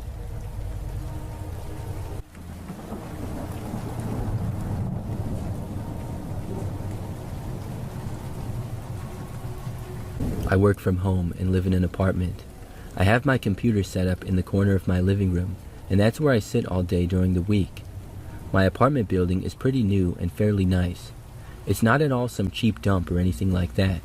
It's located in a pretty populated area about 10 minutes outside of the city. But there was this one time when something really crazy happened. So it was a weekday and I was at work. Like always, I was sitting at my desk in the living room and on my computer. I don't recall the exact time, but I'm guessing at like 1 p.m. or so, I heard a knock on my door. It was unusual for anybody to be at my door, but living in a large apartment building is not a crazy thought, especially with it being right in the middle of the day. I got up from my desk and then walked over to the door. Before opening it, I first looked out of the peephole. When I did, I saw that there were 2 men standing there wearing maintenance uniforms. One of them was holding something and the other guy had a toolbox. Realizing they worked for the apartment building, I opened the door. The first guy said that they were there to change the air filters and they would be in and out really quick. I then noticed the thing the other guy was holding was in fact an air filter. I hadn't got any emails about them being changed, but I couldn't remember the last time that they were changed, so I said come on in and let them in. They walked straight for where the air filter was, which was in this small closet that was in my bedroom. The guys said thanks and they would only be a minute. Then I walked back over to my desk and sat down again and got back to work. For maybe a minute total, the guys were in my room. Then I heard them walking out. The door to my apartment opened and shut and they left, and I was busy working, but about a minute later, I got up and walked over to the door and locked it. Then I went back again and continued working. I worked for about another 4 more hours or so until I was off at 5. Then I logged out of everything and was done with work for the day. I didn't really feel like going anywhere and I was planning to just order food later that night. In the meantime, I did some small tasks around the apartment. I unloaded the dishwasher or something like that, and then I remembered that I went to take out the trash.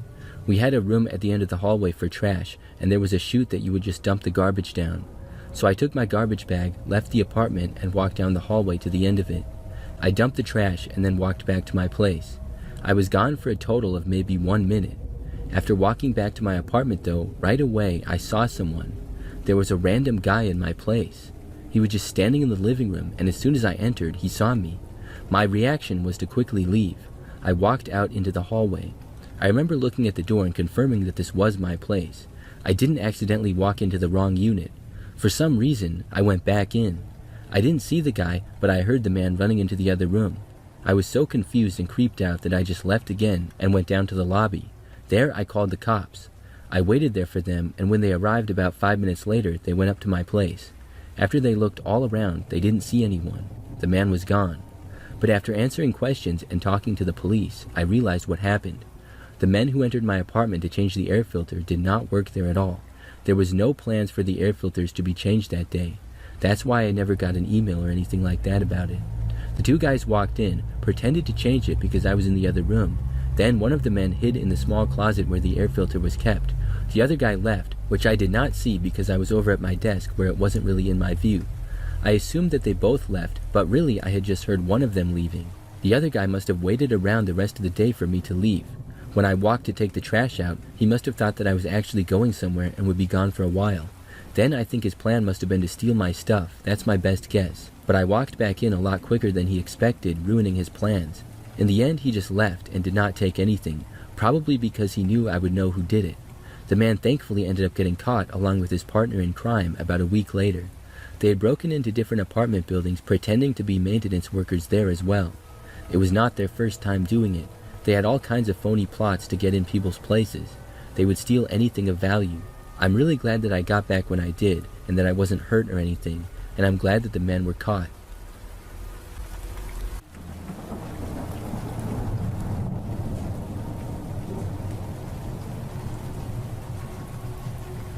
It was about a year ago when my parents and sister went out of state for a sports tournament, and I was left alone in the house for 3 days.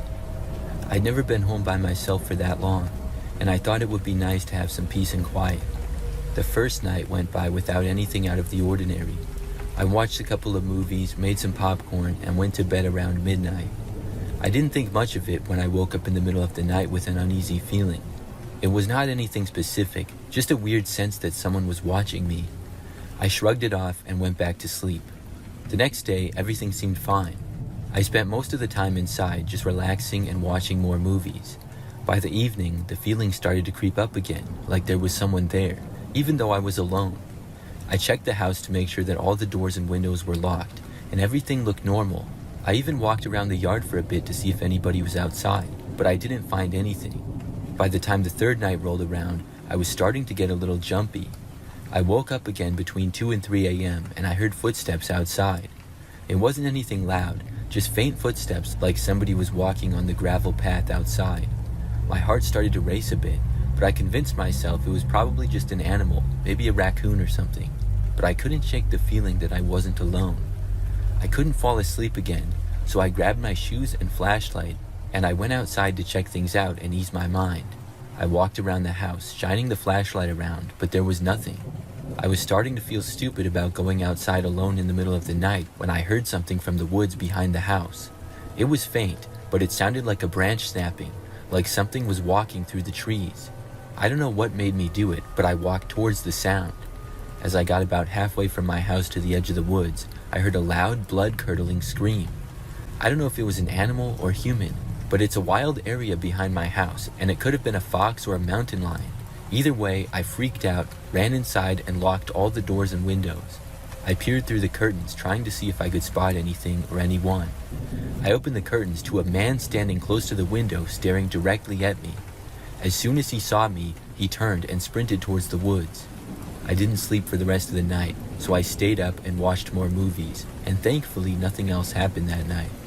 When my parents came back the next day, I didn't tell them what happened. Since then, I've been home alone 5 more times, and I've never seen the man again. I don't know what he was doing, and if the scream I heard was related to him or not, or just a coincidence from an animal, but it was a scary night.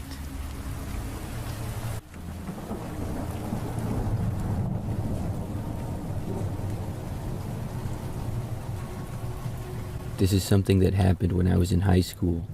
I think I was about 15 years old, and I remember that I was home by myself one night. My parents went out somewhere, I really don't remember, and my brother must have been gone someplace too. I'm not sure where everybody was, but I just know that I was by myself.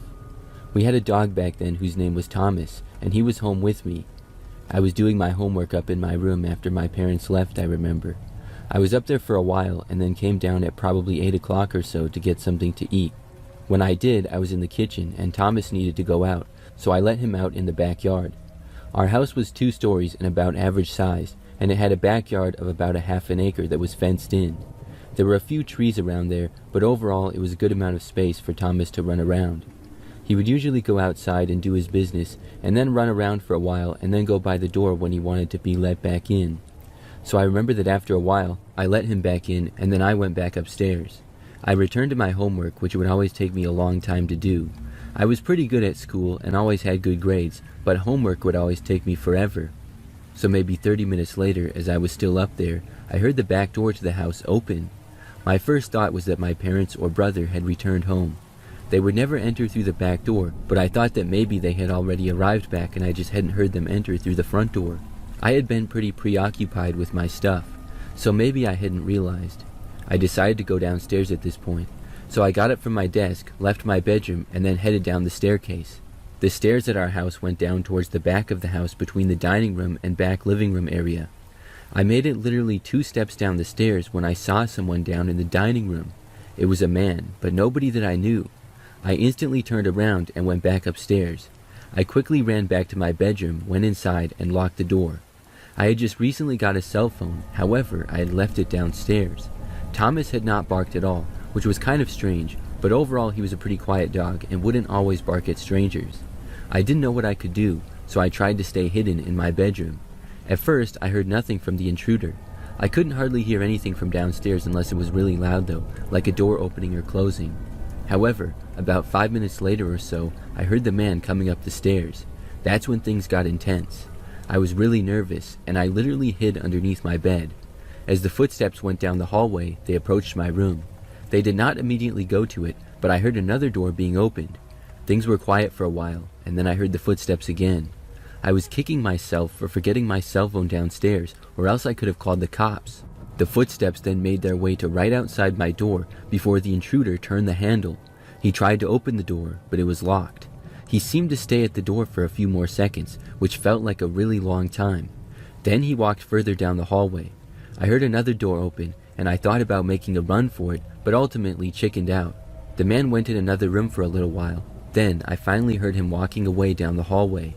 Soon after, he went back down the stairs. I felt a little better, but I was still too scared to come out from under my bed, and I was way too scared to leave my bedroom. I had no idea if he had left the house or was still in it because I couldn't hear much downstairs, and hiding under my bed, I heard even less. More time went by and things remained quiet. Finally, I got up. I still couldn't leave my bedroom though. My parents got home a little while later, and I finally left my bedroom at that point and ran downstairs. I told them about it and the police were called, but the man was gone. He must have quietly left at some point. The cops searched up and down, and other than the back door still being unlocked, there was no sign of him even being there. Nothing was stolen or out of place. It was really weird. I'm not sure if the man ever saw me or knew that I was there, because when I saw him, he wasn't looking at me, and I'm not sure why he entered our house, but I'm just glad that he left and that my door had a lock on it.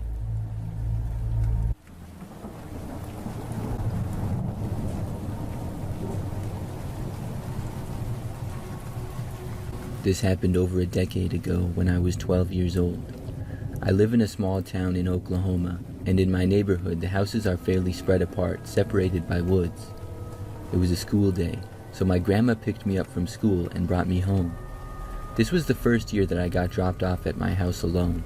Before this, I would just go to my grandma's house after school. My grandma would drop me off at around 3 p.m. and my parents would be home around 4:30 p.m. Not that big of a deal.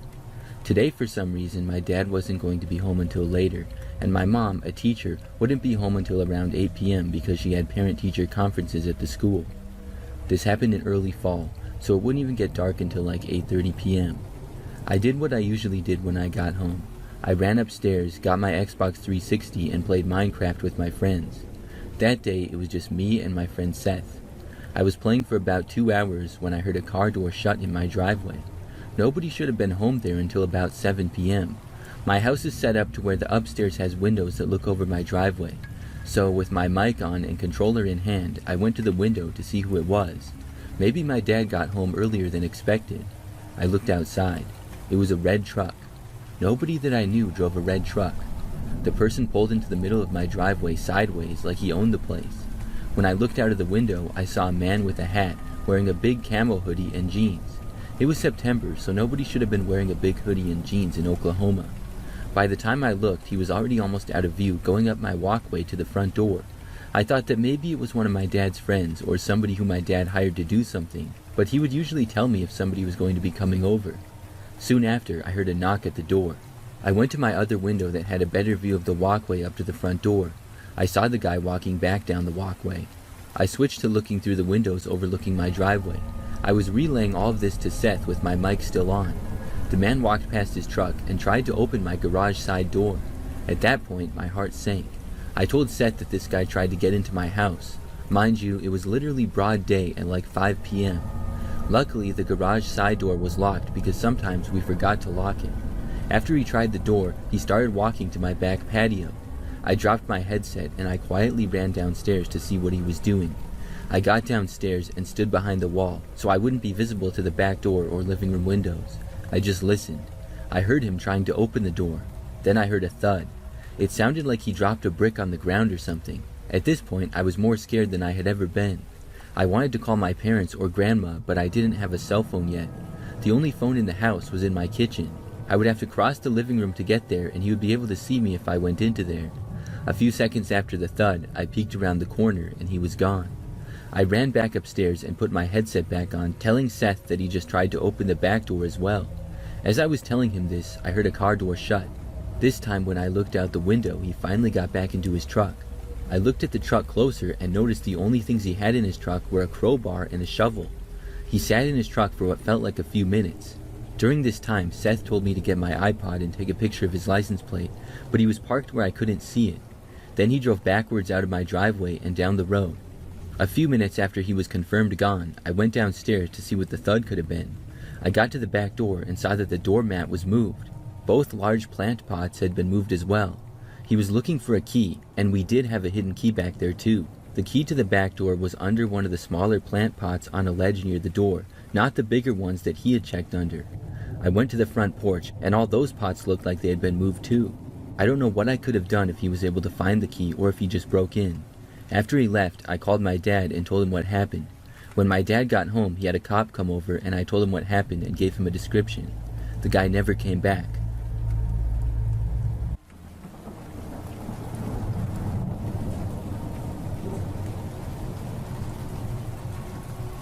This story takes place 2 years ago when I lived alone in this house that I was renting.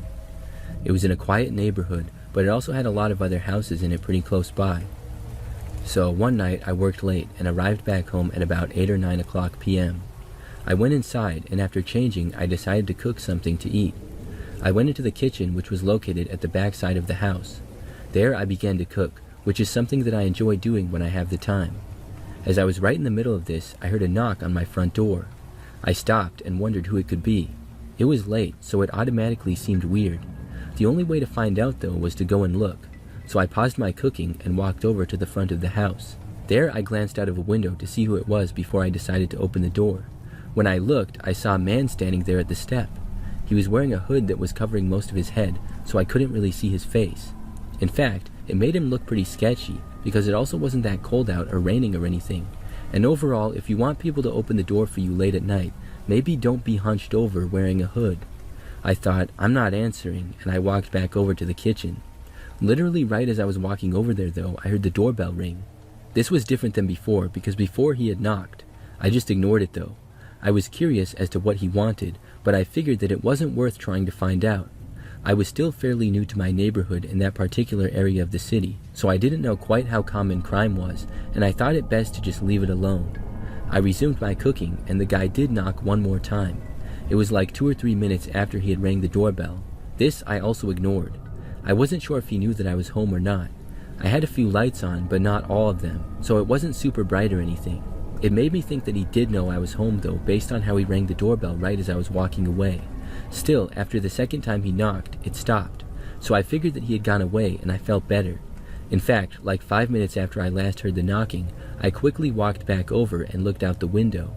He was in fact gone, and then I returned to the kitchen. I went back to cooking, but this only lasted for about 5 minutes, because then, out of nowhere, I saw him again. There was a window in the kitchen that was pretty much right in front of me. It looked out to my tiny backyard, which was fenced in. I suddenly saw this guy appear right on the other side of the window, walking towards it. Then he looked right at me and knocked on the glass. It scared me, and I quickly ran out of the room. This guy was a big problem now. I went into the living room and got out my phone, ready to call the police. I didn't hear the guy knocking again or anything though. So after calming down for a minute, I walked back into the kitchen carefully. I looked to the window and didn't see him. Then I went closer and I looked to the backyard and confirmed that the man was now gone. I went around looking out all the windows, and thankfully he was nowhere to be seen. I was really creeped out though. I still didn't know what the guy wanted, but hoped that he was harmless. Maybe he was just mad that I didn't answer the front door for him. So then he possibly walked into the backyard and knocked on the window just to spite me. Then he left. That was my hope. But what was he doing at my front door in the first place? Either way, I was just glad that he was now gone, and I decided to hold off on calling the cops.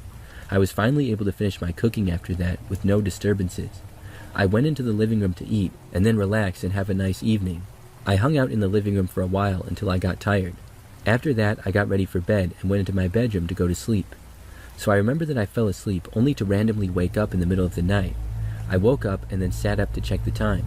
When I saw that it was 1 a.m., I was happy because that meant I could sleep for a long more time. I was about to lay back down to return to sleep, but before I did, I noticed something out the window. It was somebody walking past it. They were not that close to it, but I still saw them. I got up and walked closer to it. They were walking in the backyard. When I looked out of it this time, I saw the same guy. He was back. Now he was walking through my backyard towards the kitchen window again. This time, I didn't hesitate, and I took out my phone and I called the police. I told them what was happening, and they said they would send somebody over. I went into the front of my house, away from the back, and waited. The guy didn't immediately try to break in or anything. I didn't know where he was, though, but I didn't want to look. I didn't think it would be a good idea to confront him. The police got there really fast. It was probably like 2 minutes. When they arrived, they found the man still in the backyard. He was caught, but they could not arrest him. Apparently, they just gave him a warning or something. He hadn't broken in, and it couldn't be proven that he was going to, but he was trespassing. He claimed that he was lost, and then I was also told that he thought his friend lived at my place and it was just a mistake. I don't really believe it though, because he saw me in the window earlier that night and then still came back. I personally don't know what his intentions were. I never talked to him, but he was pretty much told to stay away or he would be arrested. After that, thankfully he did. But I still wonder what his plans were and what could have happened had I answered the door for him.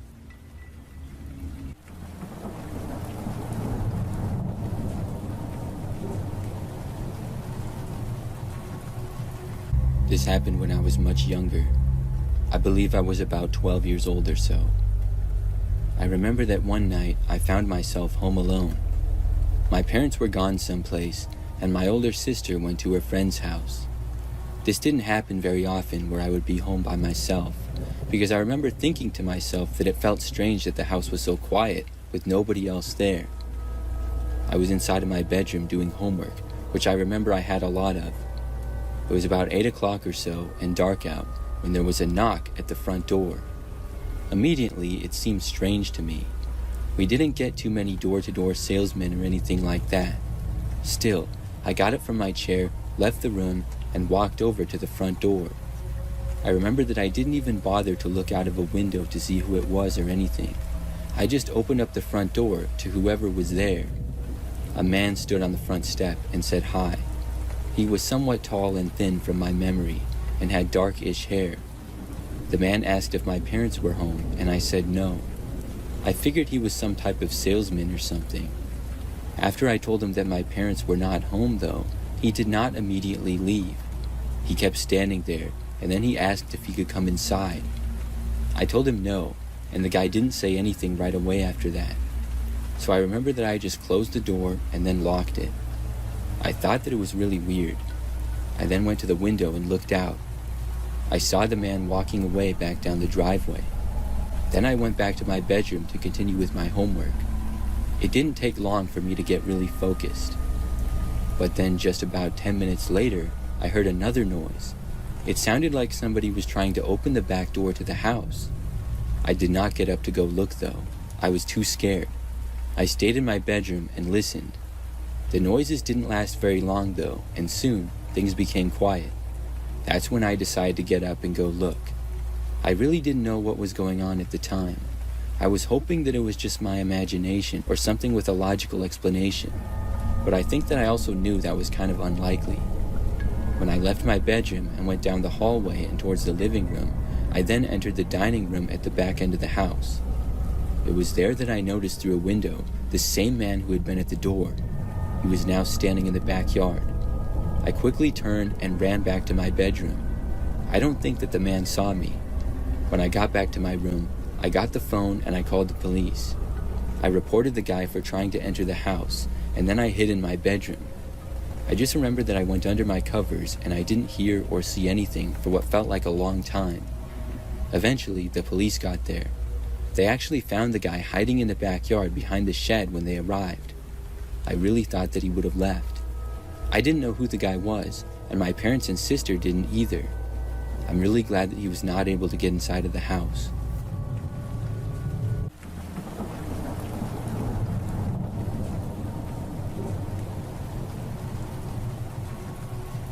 My mother was a head night shift nurse for a rich health clinic where people would pay thousands of dollars to stay for 6 weeks to cure them of whatever illness. It was also in the middle of nowhere on 600 acres of land. The crazy thing about this place, though, was since it had a lot of wilderness, it was known to have a lot of strange activity. I don't think that's related, but here's my story of when we lived there. This happened when I was 12 years old. Our one-story home was at the top of a hill where there was only one other house not too far from us. My mom, like every night, would drive her car to the clinic, which was roughly a little more than a mile away. You could always tell when she would be coming or leaving, because there wasn't any pavement and it was strictly rocks and gravel, so the car would be extremely loud in the dead quiet of night. Earlier in the week, she had lost her main set of keys and had been using her spare. That night, I was sitting in my bedroom playing PlayStation, when all of a sudden I got a heavy mental push to turn everything on. I turned off all the lights, faced the wall, and pretended that I was sleeping. My heart was racing for no reason since I was just laying there in bed, but no more than 5 minutes later, I heard my front door open, yet I didn't hear any car drive up. Our house was small with wooden floors. From the entrance, I heard heavy footsteps slowly walking through the living room, as if whoever was there was searching for something. They continued to walk into the kitchen, which my room was directly connected to. They turned a light on in the kitchen. At this point, my heart was pounding so hard, but my mental urge was screaming at me to not move or make a sound.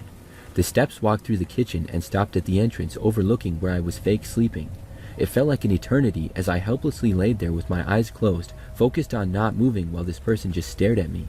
After who knows how long, the person slowly walked out of my home and left. I waited anywhere between 20 to 30 minutes before moving, just in case they were waiting for me to get up and turn the lights on in the house. I called my mom to see if she had randomly stopped home. She said no, and I told her what happened. We ended up changing the locks and adding a bar lock. I think a guardian angel was watching over me, because there was no reason for me to suddenly want to go to bed that quickly other than the feeling that I had.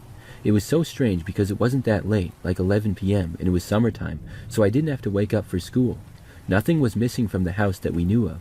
We think someone found my mom's keys, but exactly who, we have no idea, because they would not have known where we lived and if those keys were hers. That was one of the creepiest things that's ever happened to me, but there were so many stories from when we lived in that area that I could tell. Just a creepy area in general.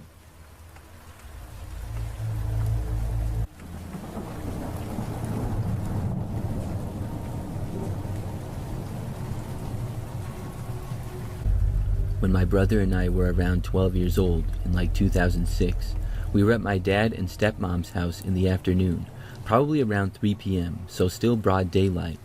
My brother and I were the only two people home because my dad, stepmom, and younger siblings were in a nearby town for their youth soccer game.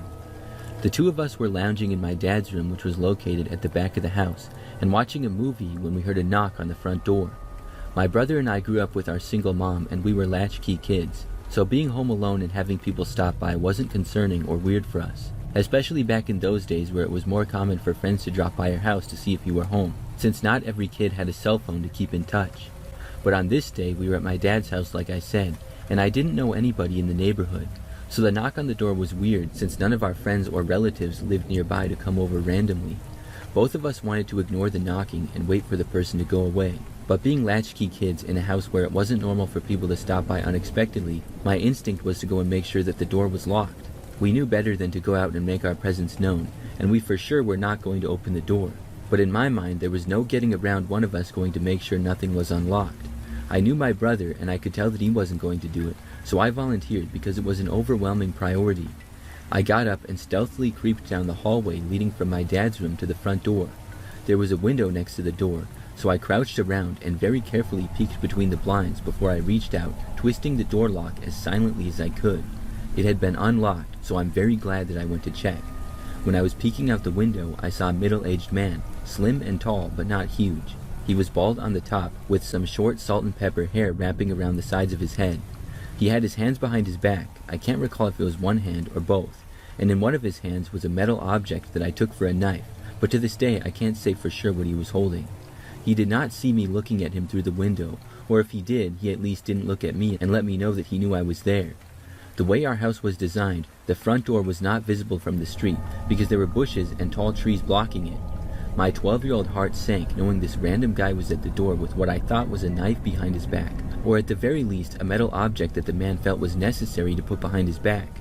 It was especially terrifying because I recognized it was not super unrealistic since the man would not be visible from the street, and therefore he could hide something behind his back without worrying about the neighbors' cars passing by seeing him.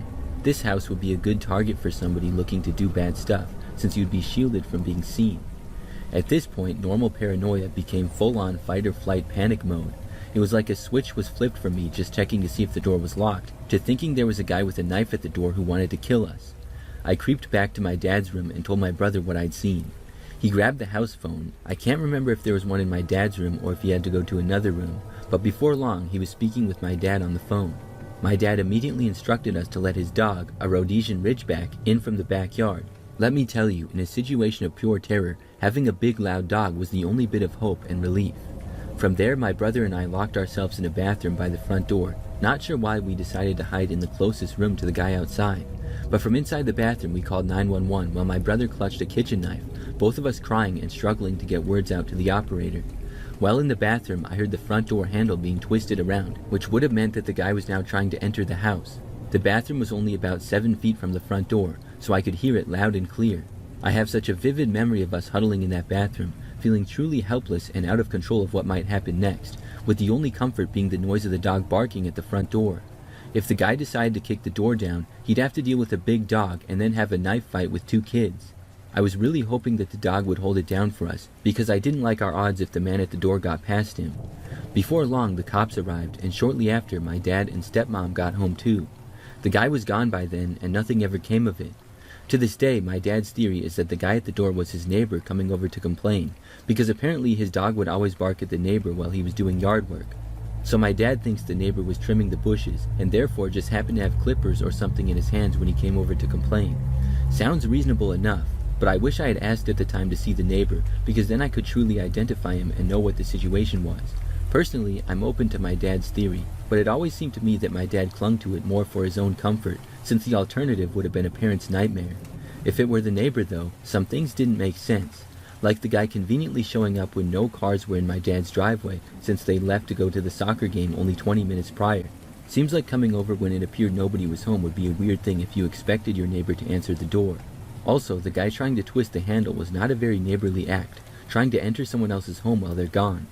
Either way, whether the threat was real or imagined by my brother and I, it was very scary, especially if I hadn't got there in time to lock the door.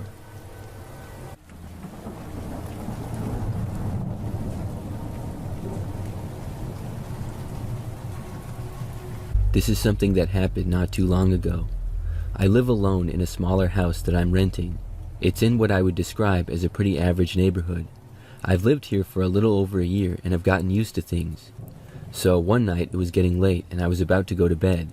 The time was about 10 o'clock and I went upstairs to where my bedroom is. All the lights in the house were off and I literally just crawled into bed to sleep. But before I could close my eyes though, I heard a knock at my front door. This was instantly weird. Why would somebody be at the door so late at night? I didn't know. So I got up out of bed, annoyed, and walked down the stairs and then went over to the front door. It took a little while to get down there obviously, but when I did, there was nobody there. I was confused and looked out the window into my front yard, driveway, and the street. There was nobody in sight. So I figured that either whoever knocked had lost patience waiting for me pretty quick, or else maybe it was a prank.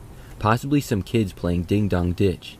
I was annoyed by the whole thing, but I went up to my bedroom to finally go to sleep now. However, literally as soon as I was about to get into bed again, there was more knocking at the front door. At this point, I was convinced that it had to be a prank. The timing seemed too perfect. So I sprinted downstairs and then went over to the front door again. Once more, they were gone. Whoever had knocked was nowhere in sight.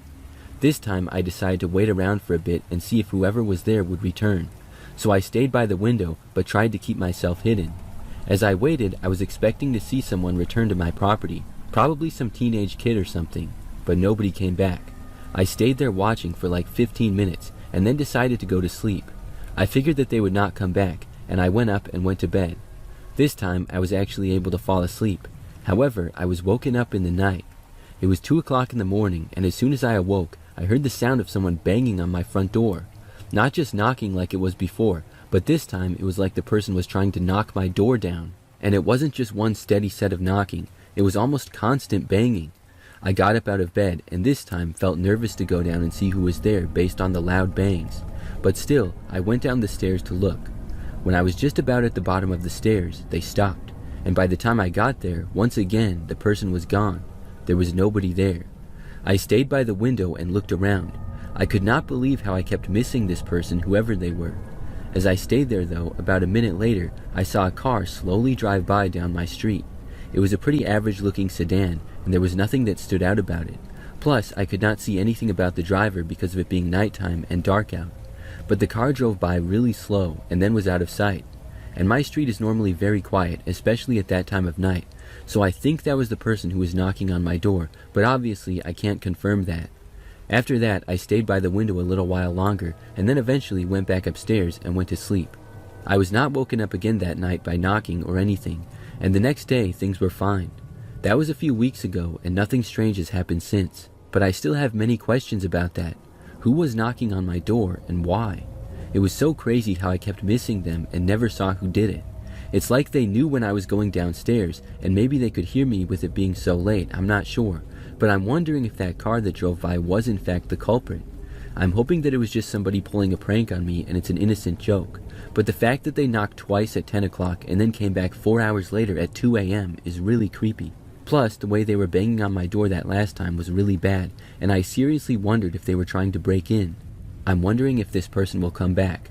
I'm hoping not, but I will keep you posted.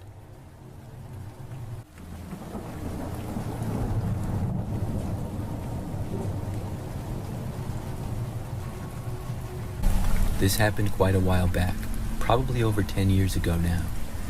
I was in my later years of high school and was home alone.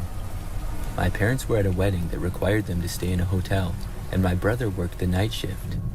At the time, my family lived on the East Coast in a city that was not the greatest. The crime rate was fairly high, and just a lot of sketchy things would happen. That particular weekend, I was looking forward to engaging in my normal empty house routine. I planned on playing some PlayStation on the big screen TV with friends, then order a late takeout dinner of either pizza or Chinese, and hang out watching TV late into the night. My older dog Cecil would spend the whole night on the couch with me just relaxing also. Cecil was an old beagle who had been in our family for 8 years. He was quiet, peaceful, and spent his time begging for food and sleeping. Unlike most beagles, Cecil never howled or barked. He was more than content to rest his head on your lap and spend the night there. At approximately 1 a.m., I had just finished the last slice of pizza and was dozing off on the couch when I heard a bang coming from the back alleyway. I didn't think much of it. Anyone who's lived in a city knows that noises happen at all moments of the night. Cecil's head popped up off my lap and the hair on his back stood up. He was always a bit skittish, so I calmed him down and started dozing off again. Not more than 2 minutes later, I heard another bang, and Cecil did something I've never seen him do before. He leaped off the couch and ran like the wind towards the door leading to the basement, barking and growling like a dog twice his size. The look on his face reminded me of a German Shepherd canine unit. I'd never seen him like that before, which got my adrenaline pumping. Through my dog's barking, I could now make out a persistent banging. There was a seldom used door in the basement that led to our back alleyway. It was old, rusted, and was hard to open, even with a key. I suddenly realized that someone was trying to break into my house through my basement door. Living in a bad neighborhood, I had learned and heard people say that if someone tries to get into your house and they move on after they realize the door is locked, they want your stuff. But if somebody is persistently trying to get into your house despite the door being locked, well then, they might be more dangerous. Knowing this, I rushed upstairs to grab the heavy wood baseball bat that I kept under my bed for situations like this. Then I headed down to my basement. I probably should have run or called the cops, but I was a macho teenager with a tough guy complex, and plus I had nowhere to go. While I was heading down the stairs to my basement, Cecil went right past me.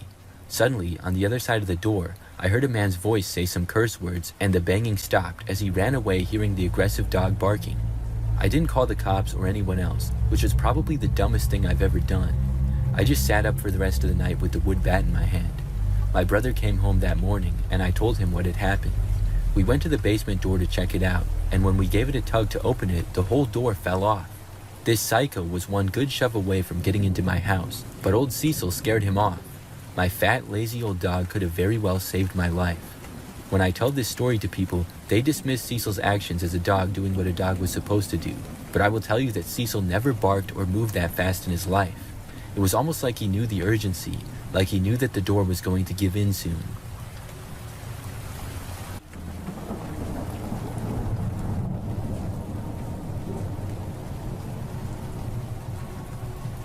It was a Thursday night, I think. I had just gotten home from work at around 8:30 p.m. I remember I was tired, my feet were sore, and I had been looking forward to a hot shower all day. None of my roommates were home. 2 were studying at the library, and the other one had gone home for the weekend. I always lock the front door behind me. It's a habit now. Our apartment isn't in the best part of town, and the complex has had some issues. Nothing serious, just sketchy people walking around at night mostly. I was maybe 10 minutes into my shower when I heard the front door open. At first, I thought maybe one of the girls had come back early.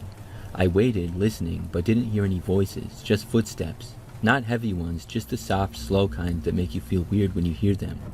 I turned the water off so I could hear better. The bathroom fan was still humming, but I could hear somebody walking. I wrapped myself in a towel and opened the bathroom door just a crack. There was a man in our apartment. I only saw the back of him. He had just walked in like he belonged there. He looked around like he was scoping the place out, but he hadn't seen me yet. I slammed the bathroom door shut and locked it. It made a loud sound. I think it startled him because I heard him freeze. I didn't have my phone, no clothes, nothing. I pressed my ear to the door and heard him leave as the front door opened and closed. I stayed in there for a long time. Eventually, I ran to my room and grabbed my phone. I texted one of my roommates. I told her someone just came in and I didn't know who they were. She thought maybe they had stolen something, but I didn't think so. I hadn't heard anything move or break. They were just looking. I did catch them basically right as they came in. I called the non-emergency police number, but I didn't have much to tell them. I didn't see his face, so I couldn't describe him. I didn't know if the door had been picked or if the lock didn't work right and he just pushed it open. I wouldn't be surprised since our apartment isn't new or in great shape. All I knew is that somebody came inside and I had been alone. I keep thinking about what could have happened. If I had still been in the shower when he reached the bathroom, or if I hadn't heard him and came out of the bathroom fully while he was there, or if he had been closer to me and I hadn't slammed the door fast enough. None of us really feel safe anymore.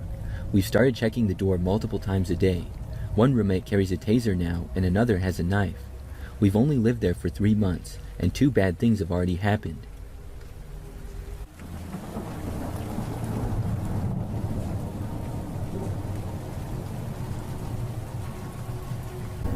This happened back when I was 12 years old. It was the summertime, and I was at home by myself. Both of my parents were at work, and this was probably in the late morning. I just remember that it was a really nice day outside, so I went into the front yard, and I was reading a book in a chair that we had out there. After probably an hour of this, I remember noticing a car driving down our street. A few cars had already gone by that I had noticed. We lived on a quiet street that wouldn't get very much traffic, mostly just people who lived there. This one car in particular was going very slow. It was a black 4-door sedan, and after passing by, it went further down my street and then out of sight. I didn't think too much of it, but only about a minute later or so, I remember the car driving back from the other way. When it passed by our house, it seemed to slow down even more than it was already going. I also did not recognize the car, and I couldn't help but feel a little bit suspicious. The car ended up moving on and leaving the street though. At this point, I was hoping that it was just somebody who was maybe lost, so I stayed outside and kept reading. However, less than 5 minutes later, the car was back. It once again drove by and was going very slowly. I just had a bad feeling about it. The car luckily passed me by and continued down the street. When it did, I decided to go inside of the house. After getting inside, I think I went to the kitchen to get something to drink. I was going to go to my bedroom, but before that, I stopped at the front window. When I did, I saw the same car sitting in our driveway. I couldn't believe it. The car was parked at the back end of the driveway, and I could not see who was behind the wheel. But I did see somebody in the driver's seat, and it appeared to be a man. I watched the car, and it continued to sit there. Nobody got out. I didn't really know what to do, but I remember that I soon moved away from the window. I walked around the house. I don't really remember why, but when I returned to the front window, I could see that the car was now empty. The man had left it. I didn't know where he had gone though. I looked to the front step, and nobody was there, so he wasn't going to knock at the door or anything. I went to another front window and looked out, but saw nothing there either. At that time, I was trying to figure out what he could possibly be doing. I couldn't think of any logical explanation though. I went to go back to my bedroom. When I got inside though, I saw the man at my window just outside of it. We locked eyes for a brief moment before I quickly ran away. I ran into the kitchen to get the phone and call 911. However, when I did, I saw the man running away past another window. He then went around the house and back to his car. As I was calling the police, I could hear him driving away. I went through with the call anyways though. The police came out to our house, and I spoke with them for a while, telling them everything that I could. My parents got called and came home from work early. It was one of the craziest moments of my life. I'm really glad that the man was unable to get inside. After that, I never saw him again.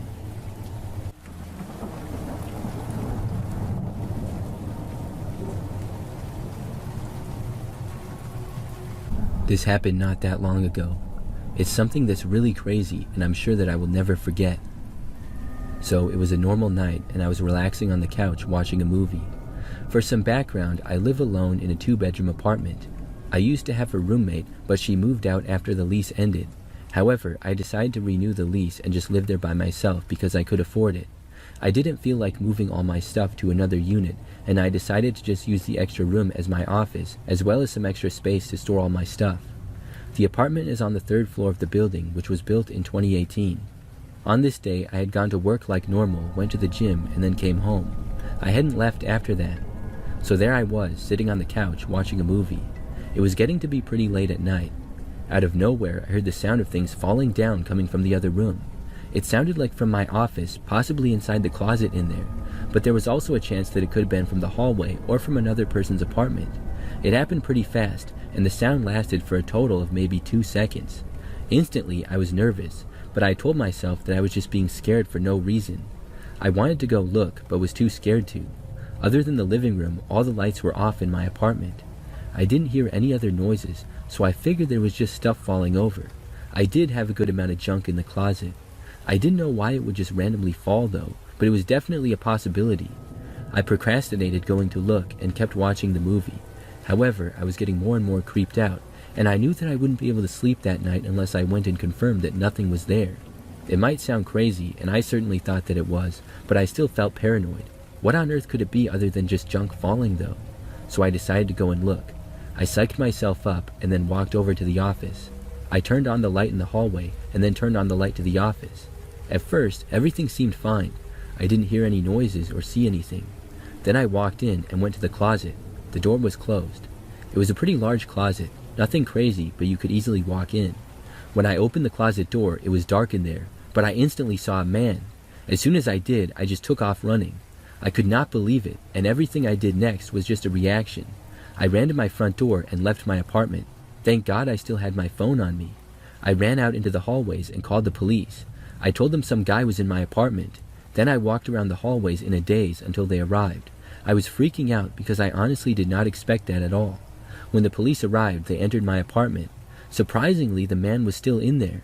He was arrested, and I had never seen him before. He would not say how he got in or why he was there. I'm just glad that he was gone. But I never did find out how he got in. I mean, it makes no sense.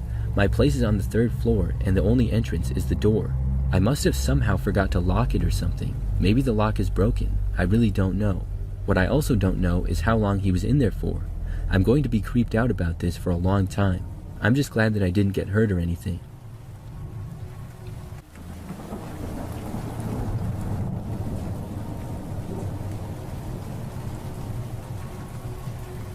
It was around 8 p.m. on a Tuesday when this happened. I was at home alone with my 3 dogs, just lounging on the couch watching TV. The house was quiet except for the occasional bark from my dogs as they moved around the room. I was on FaceTime with my friend, and we were chatting about nothing important, just filling the time. Then I heard something. At first, it was faint, like a rustling sound coming from the backyard. My dogs immediately perked up and started barking towards the back door. I muted the TV and turned towards the window to look outside. I watched as a man approached my sliding glass door. He stopped and stood there, facing my back door, looking right at me through the glass. The dogs were going wild by this point, barking and growling. Even with the dogs barking at him from the other side of the glass, the man didn't move. He didn't even look towards them or acknowledge them, just stared through the glass directly at me. I told my friend on the line what was happening, and she urged me to hang up on her and call the cops, which I did. The man didn't move, and my dogs kept barking, but he didn't seem bothered at all. His eyes never left mine as he smiled, and it wasn't a friendly smile.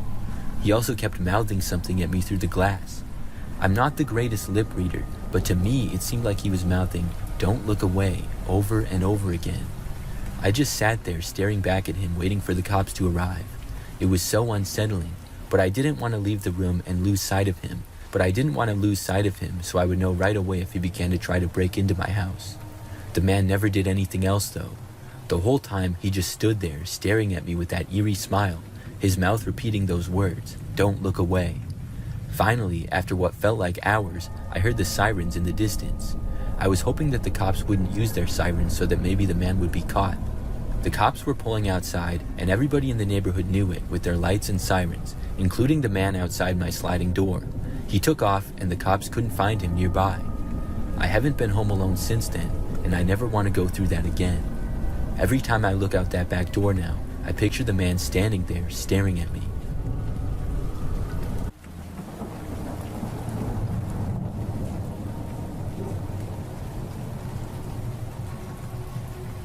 This happened around summer or fall of 2018, and at the time I was 15 years old. My family was out on a trip, and I was home alone for the weekend.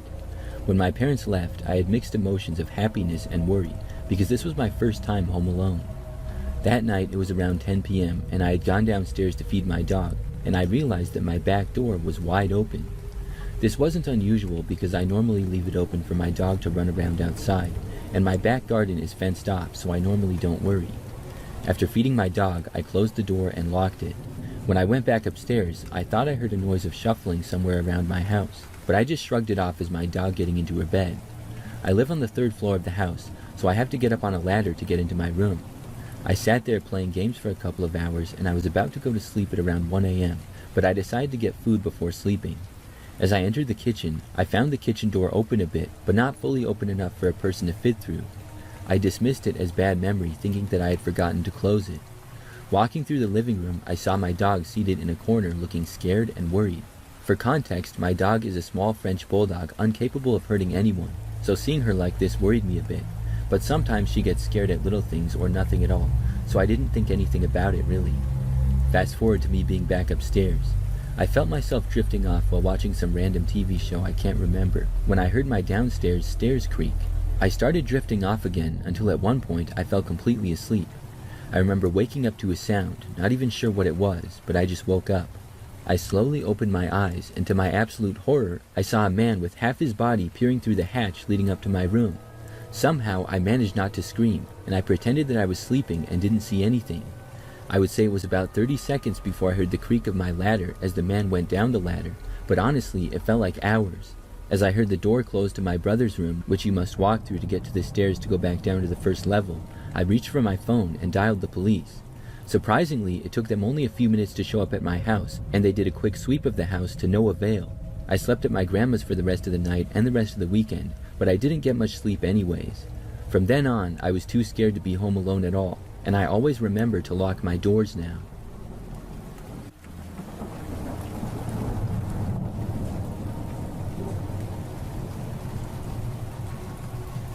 This happened a couple of years ago, and even now I still think about it sometimes. It started slowly, just weird stuff happening around our house, but it built up into one of the scariest moments that I've ever had. We lived in a 3-story home, and my family tends to stay up late. One night, around 3 a.m., my uncle stepped outside to throw out the trash, but later he told us that as soon as he got out there, he felt this strong sense of being watched. He looked around and saw my mom's van parked in the driveway. The darkness around it was thick, but he was sure that he saw somebody sitting inside. The windows were tinted, so he couldn't make it out clearly, but the feeling was strong enough that it stayed with him. Around that same time, my mom started noticing weird stuff with her car. Things moved around, random items were missing, and one day she found a beer bottle inside it. She knew it didn't belong to any of us.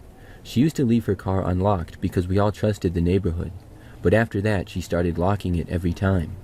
I slept on the 3rd floor and my window faced the front of the house. At night, I started hearing sounds, light footsteps and distinct clicking from outside. We had cement stairs leading up to our front porch, but a few of the steps were loose, and when somebody stepped on them, they made a loud, specific sound. You can't really mistake it for anything else. At first, I assumed it was my other uncle who's younger and goes out to party or club almost every night. He comes home at all hours, so late night noises were not that weird, but something about these sounds felt different, a lot slower, almost like whoever it was trying not to be heard. That's what started to bother me. One night, after watching a scary movie, I didn't want to sleep alone, so I made a little spot on the floor in my grandma's room. She had a security monitor with a feed showing our driveway. I glanced at it while trying to fall asleep, and I saw something that made me really scared. A tall man was standing at the edge of the camera's view, just standing there. I blinked a few times thinking that maybe I was imagining it, but he didn't go away. I grabbed my phone and messaged our family group chat to ask if anybody had just gotten home, because sometimes people do come in late. But everybody responded saying that they were either already inside or still out. I looked back at the monitor. He was gone. That moment stuck with me, but nothing else happened right away. Then came the day I will never forget. It was about a month later. I had stayed home from school and was the only one in the house. Everyone else was at work or in class. It was a quiet afternoon, around 2 p.m., and I was just lying in bed scrolling TikTok when I heard a man's voice and the faint hum of a small engine. I looked out my window and saw a golf cart parked in our driveway with a man in a blue shirt standing next to it. He didn't look especially threatening, but there was something about him that felt off. None of our family's cars were home, and nobody was supposed to be visiting. I tried calling my mom, who works at a hospital, but she didn't answer, so I called my stepdad and asked him if somebody was supposed to be coming by. He said no. I told him what I saw, and his voice got serious. He told me to keep watching and to let him know if there were any updates. Not long after, my mom called back. The moment I explained it to her, she told me to call the police right away. I called 911 and told them everything. The dispatcher told me to hide, but before I did, I had this terrible feeling. I wasn't sure if anybody had locked the doors before leaving that morning, so I ran downstairs. The front door was locked, but when I got to the back door, it was wide open. I slammed it shut and locked it as fast as I could, and almost immediately after I shut it, the doorknob began rattling hard. Someone was trying to get in. I looked back and saw him. He was shirtless, tall, and not the same man I had seen in the driveway by the golf cart. He looked skinnier and just off, like something wasn't right with him. He was yanking the handle like he had just missed getting in. I honestly felt like he knew I had just locked it. I turned and sprinted up the stairs, locked myself in my parents' room, and stayed on the phone with the 911 dispatcher the whole time. I was shaking so hard I could barely speak. Every second felt like forever. The police arrived a few minutes later to search the house and the property, but there was no one there. No man in a blue shirt, no shirtless guy, and best of all, no signs of a break-in. They reviewed the security footage, but it didn't show anything helpful. The man in the driveway had stayed far from the camera's center, and the back angle was too dark to catch anything clearly. Just weird movement on the edges. It was like they knew exactly where not to be seen. To this day, I still don't know who they were or if they were working together. Was one of them watching while the other one tried to get in? I try not to think about it too much, but sometimes I do. And what if I hadn't locked the back door on time? Just a few weeks ago, I went back to visit the neighborhood after we had moved. I looked down our old street and saw a golf cart. Same sound, same shape, same look. I didn't wait around to see who was driving it.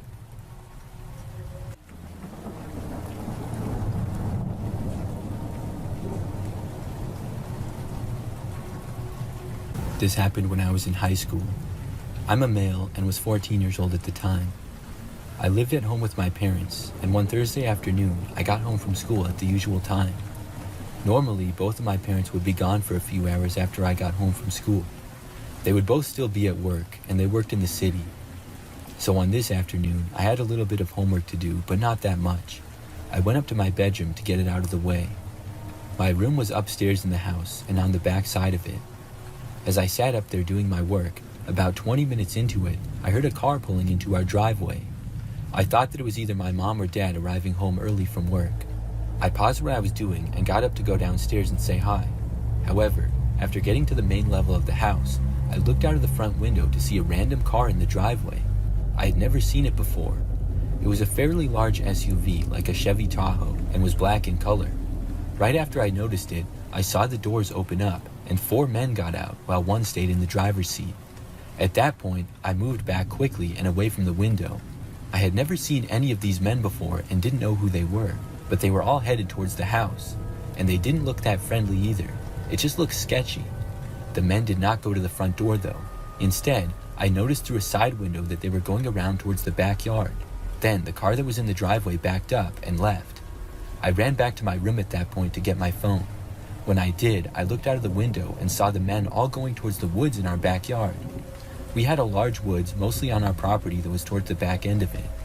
After all the men entered the woods, they were completely out of my sight. I called my parents and they both said that they were on their way home but stuck in traffic. They told me to call the police, so I did. A while later, the cops arrived and I told them everything that I could. They searched the yard and the woods a little, but the men must have left because they didn't find them. After that, my parents got home and soon after, the cops left. Nobody really seemed to know who the men could be or what exactly they were doing. I was just really glad that they were gone. So then, fast forward to the very next day. I got home from school again, and much like the previous day, I was home alone. My parents were not back from work yet, and I went up to my bedroom where I usually hung out. As I was in there, I noticed something out of my window though. I saw one of the men from the previous day. He was standing in our backyard just outside of the woods, and he appeared to be looking up at me. It creeped me out so bad. I instantly ducked down and then called the police again. They came out once more and searched the property again. However, just like the previous day, they didn't find anybody. After that though, I never saw those men again. I still don't know what exactly was going on there. Who were those guys, and why did they go in our woods? It remains a mystery to this day.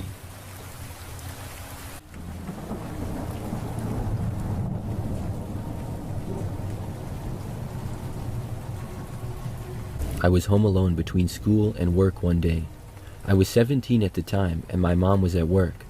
I was doing my makeup and hair for work, eating some food and watching some TV before I had to head out. Suddenly, I heard a loud knocking at what I thought at the time was the door. At this point, it was around 1 p.m. in the afternoon.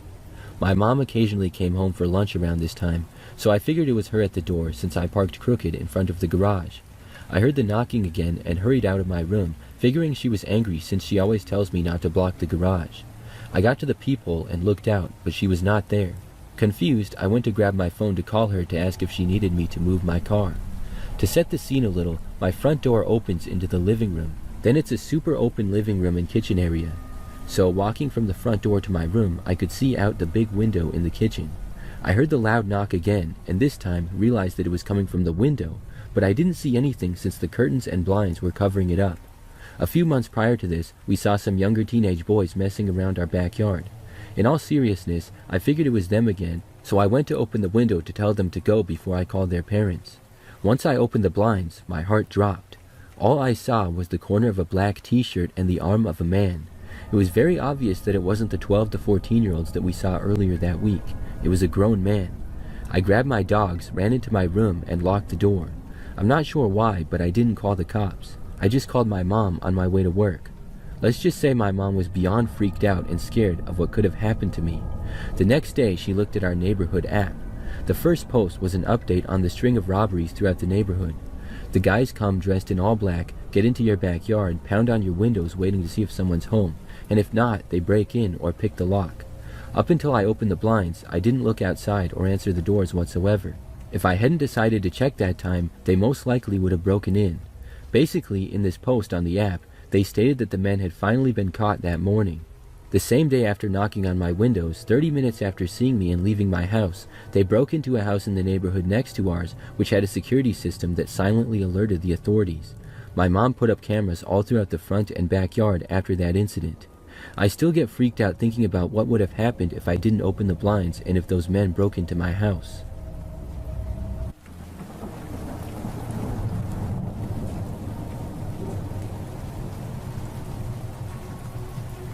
This happened back when I was in college.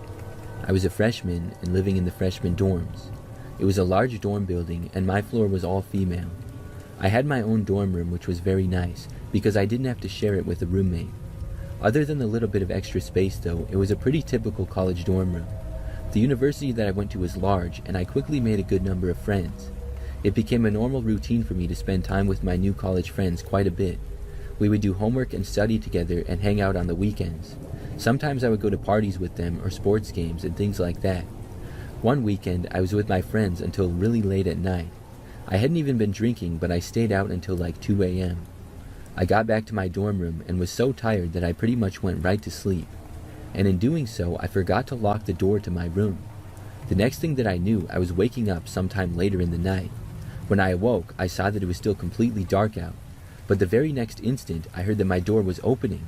That brought in a little bit of light, and I saw what appeared to be a man standing in the doorway.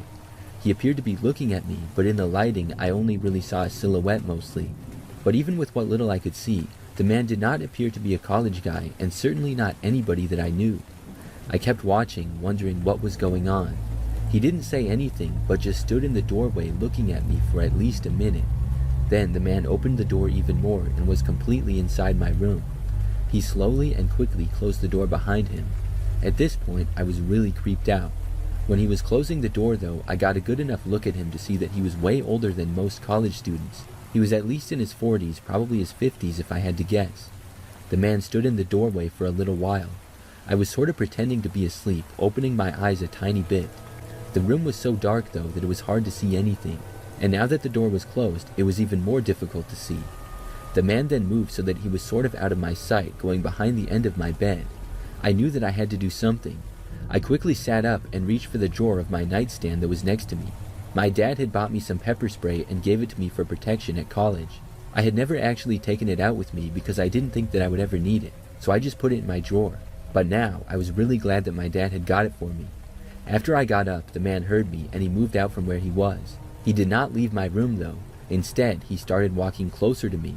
In the dark, I was desperately fumbling around the drawer through all the junk trying to find the pepper spray.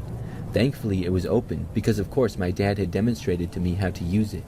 I finally found it and the man was now just feet away from me. He didn't say anything. He was just walking right towards me kind of slow. I pointed the pepper spray at him, but I don't know if he even saw it with how dark it was. Then I just started spraying.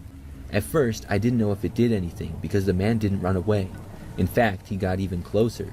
He reached out and almost grabbed it out of my hands. Then I started yelling really loud. I kept spraying, and some of it got in the air towards my face, and it definitely worked. When I kept spraying, it started to affect the guy more. I was yelling as loud as I could and spraying pepper spray everywhere.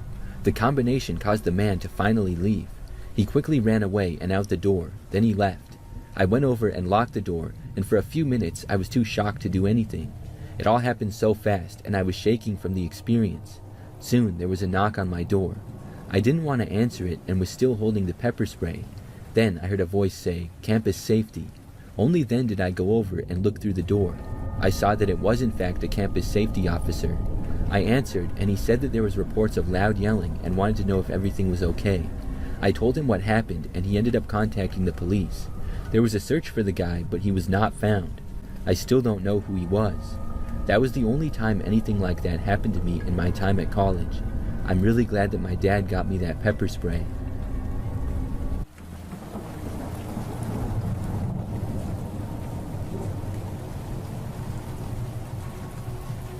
This story happened to me in my first year of high school, many years ago.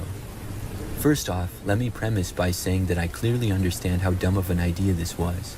But I was a younger kid, and I didn't think it through fully, and I just imagined that it would work. My parents had left to get my older brother from his friend's house because he had gotten hammered and was too drunk to drive himself home. It was around 11 o'clock at night, and I did what normal things a boy my age would do: watched TV, played video games, and invited friends over when I wasn't supposed to. After my friends left my house, it was around 12:30 a.m., and my parents called me and said that they wouldn't be home until morning due to my brother passing out and needing medical attention. He had to go to the hospital due to alcohol poisoning, and by the way, he ended up being alright and recovered fine. I was 15 years old, home alone the entire night for the first time ever, and in the midst of puberty, I decided that tonight would be my night. I went on some online hooker website, and I found an attractive 19-year-old Asian woman who said she would do just about anything you could think of. So I hit her up and gave her my address. I told her I was about 3 years underage, and she said it was fine if we kept it a secret. It was around 1:45 a.m. when I heard a knock on my front door. I looked through the peephole and saw an attractive young Asian woman standing outside. She told me her name was Ashley and asked if I'd let her in. Letting my hormones control me, I let her in. She asked if she could use my bathroom first, and I told her that it was fine. While I waited for her, I looked at the car she arrived in, and in the faint shadow of her car, I saw another person sitting in the passenger seat. They were wearing all black clothing and looking at the house. I thought I was just imagining things, or that maybe it was normal, and this was her driver who was just going to wait outside the whole time.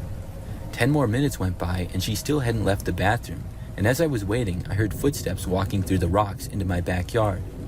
I was beginning to panic now, realizing how this was a terrible idea, and I shouldn't be letting random people into my house. The motion sensor lights in my backyard kicked in, and I went to take a look, and sure enough, it was the person I saw in all black before.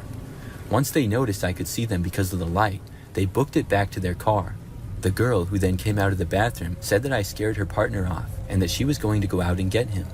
Once she left the house, I shut all the entrances to my house and locked them all. She looked back and noticed the noise of my dogs barking, had a quick conversation with the guy in all black, and then got into the driver's side of the car and drove away. I don't know what they were planning, but my guess is they were going to kidnap me for human trafficking. I'm not sure if that was their motive, but I was led to believe it because the lady left her phone in the bathroom. When I looked through it, I saw mysterious phone numbers, and after looking up the area codes online, they were linked with known human trafficking countries. Also, she didn't even seem to care that she had left her phone behind, making me think it was most likely a burner phone used for shady stuff. I'm just glad the night didn't amount to anything worse, and it easily could have. I never told my parents because I would have been in a lot of trouble, but I still learned my lesson from that night home alone.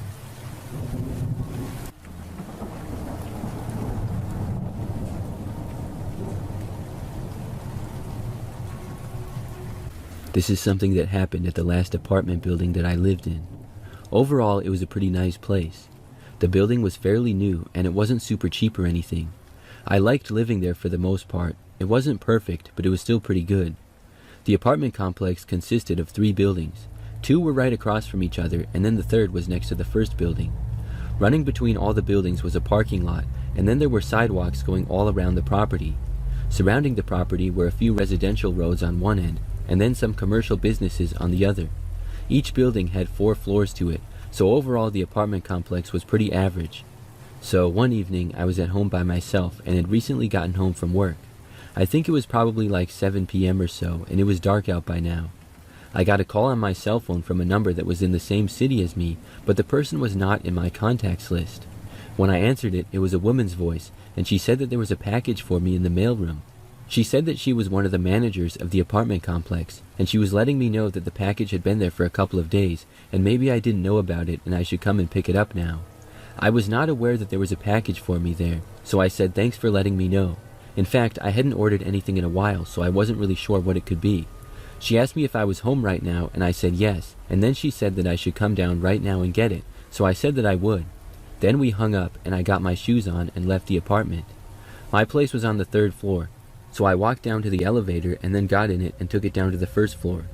The mailroom in my building was inside the lobby but outside of the locking doors. Inside the first set of doors when you entered the building, but to the left of the second set of doors, was a small room for package deliveries.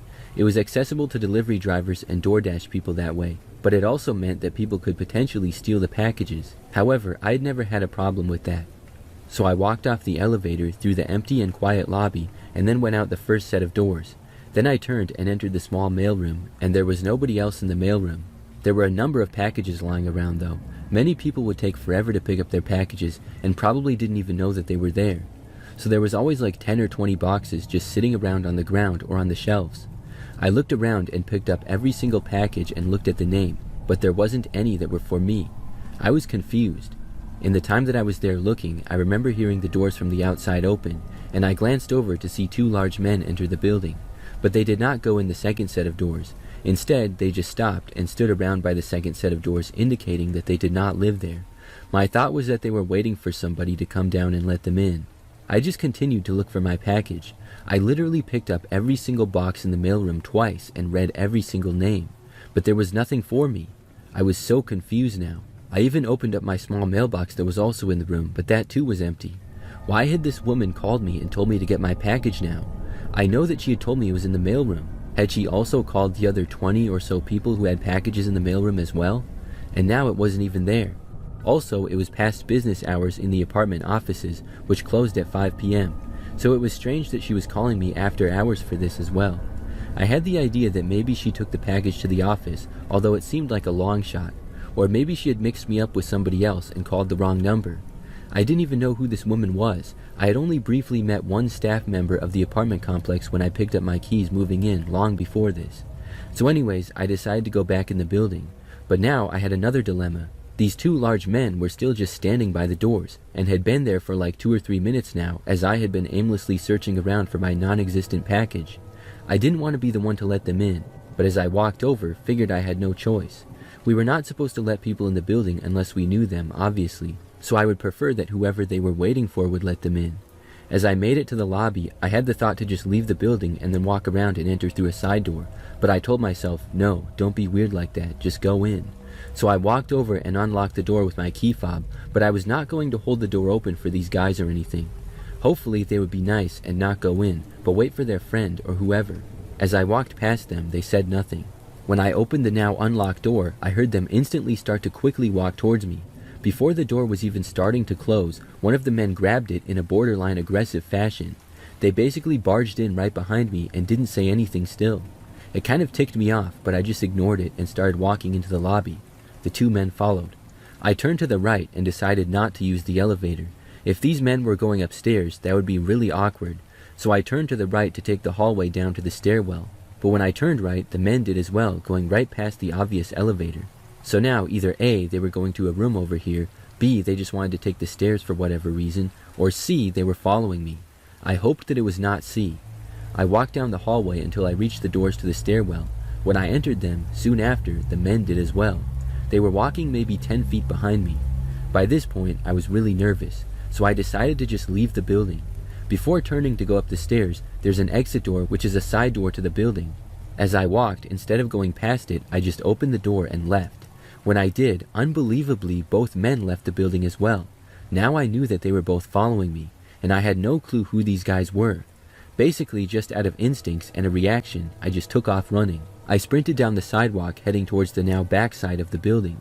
I made it to the corner and now heard both of the two men starting to sprint after me. I'm pretty fast, so I had that going for me. I just hoped that I was faster than these two men. After getting around the corner, I sprinted along the quiet back sidewalk of the apartment complex. I ran the entire stretch of it and felt like I had put a little distance between myself and the men. But I didn't slow down. I turned to the left and now sprinted back along the side of my building. There was another side door there. When I reached that side door, I very quickly slowed down. At that moment, the two men chasing me were now just reaching the corner. I knew that I had one shot to unlock the door, and I quickly took out my key fob and put it up to the door. Thankfully, it unlocked. I very quickly opened the door as I heard the men running towards me and quickly getting closer. I went inside and then made sure to slam the door shut behind me, and it would automatically lock. When I did, I still heard the men approaching. Then I turned and started running for the staircase in that stairwell, which was the same thing as the other side of the building, just opposite. As I went to the stairs, the men reached the door, and I heard them trying to open it, but they couldn't get in. Then they started banging on the door as I ran up the stairs. I didn't stop running until I got up to the 3rd floor, and only then did I feel much better and started to calm down. I walked back to my apartment and went inside. Then I thought about the whole situation, and I realized the phone call was probably a setup. I called the cops on the guys and reported them, but when the police got there, the men were gone. They looked around but could not find them. The next day, I went to the apartment offices and met the managers. The woman who called me was not someone who worked there, so she was in fact just trying to get me downstairs. It was all a setup. I don't know who she was or who those men were, and I don't know what they wanted either, but I thankfully never saw them again. When my lease was up, I moved, and I now live in a different apartment in a different city, but I will never forget that crazy experience.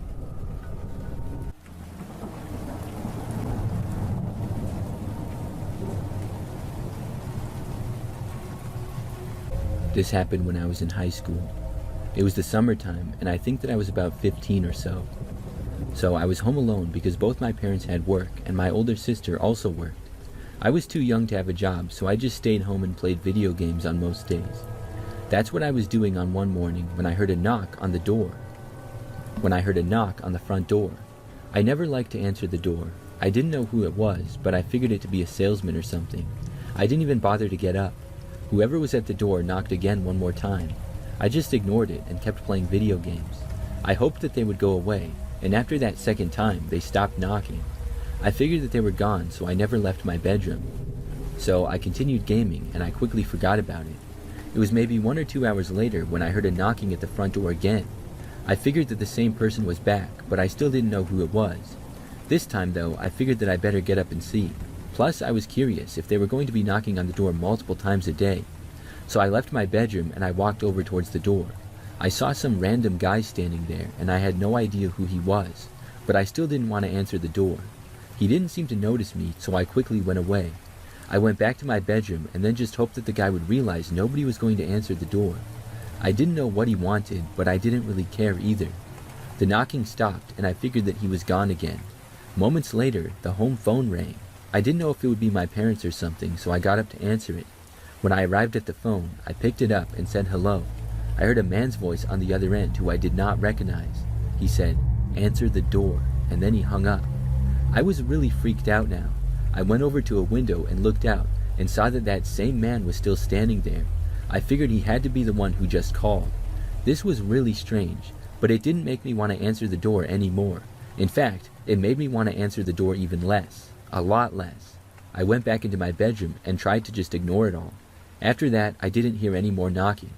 Sometime later, I got up and checked out the window again, and the guy was not there anymore. I was glad that he was gone and hoped that he wouldn't come back.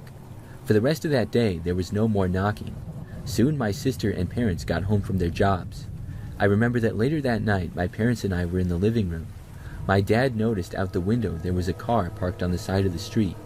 It was across the street, but sort of in front of our house. It was really rare to see cars parked on the street like that in our neighborhood. My dad said to my mom how it was strange. Then I remembered everything that happened, and I told my parents about it. My dad decided to go and see the car. All the lights were off, and we couldn't tell if anybody was inside of it, but I think we all figured that it was vacant. So my dad left the house and went outside. When he did, he had made it no more than 10 steps into the yard when the car suddenly started up. Then it quickly pulled away, driving off. It was definitely very suspicious, all right. After that, there was never any more knocking on the door when I was home alone.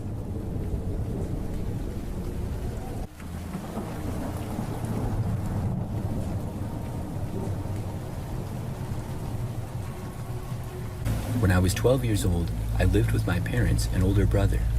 We had a 2-story home in a pretty typical neighborhood, and I liked it a lot. One night, I was left home alone by myself. My brother was over at a friend's house, and my parents would be gone until late. So I invited a friend to come over and hang out with me. It was my friend Jason, who lived just the next street over, so he could walk to my house. However, at around 9 p.m., he had to leave my place and go home because he wasn't allowed to stay out later than that. So we had been up in my bedroom playing video games, and I said bye to Jason, and he left out the back door. I stayed in my room. I heard him leave, but only about 5 minutes later, I heard our back door open up again. I figured that Jason must have forgot something and came back to get it, and I didn't think much of it. However, I did not hear anything else for a while. I would have assumed Jason to walk right back up to my room or something. I stopped what I was doing at that point and listened. I didn't hear anything at first, but then, after a few seconds, I heard somebody walking through the main level of the house. This person was headed towards the stairs, and based on the way they walked, it seemed like a larger person or an adult male probably. I could just tell that it wasn't Jason. I was now very creeped out. It certainly was not my brother or my father either. I almost called out asking who it was, but I decided not to. Moments later, this person, whoever they were, started walking up the stairs. That's when I got very freaked out. I closed my bedroom door all the way quietly and then locked it. Soon after, the person made their way up to the top of the stairs and started walking down the hallway. I did not know what was going to happen. I didn't have a cell phone at the time, so I had no idea what to do. The person walked around the hallway upstairs for what felt like forever. Then, finally, they walked back downstairs. When this happened, I knew it was my chance to call the police. I walked over to my door carefully and then opened it as quietly as I could. I then ran to my parents' bedroom, which had a phone in it. After getting in there, I closed the door behind me and locked it, and then called the police. I didn't really hear any sounds from the main level of the house anymore. After calling 911, I hid under my parents' bed until the police got there. When they did, surprisingly, the person was still there. It was a man who I did not know, and the police arrested him hiding in the basement. It was a huge relief. My parents got home soon after. The man had entered the house through the back door, obviously. I think he must have somehow seen Jason leave and maybe thought that Jason lived there and the house was empty. I really don't know though. I have no idea where he came from in the first place. It was very creepy.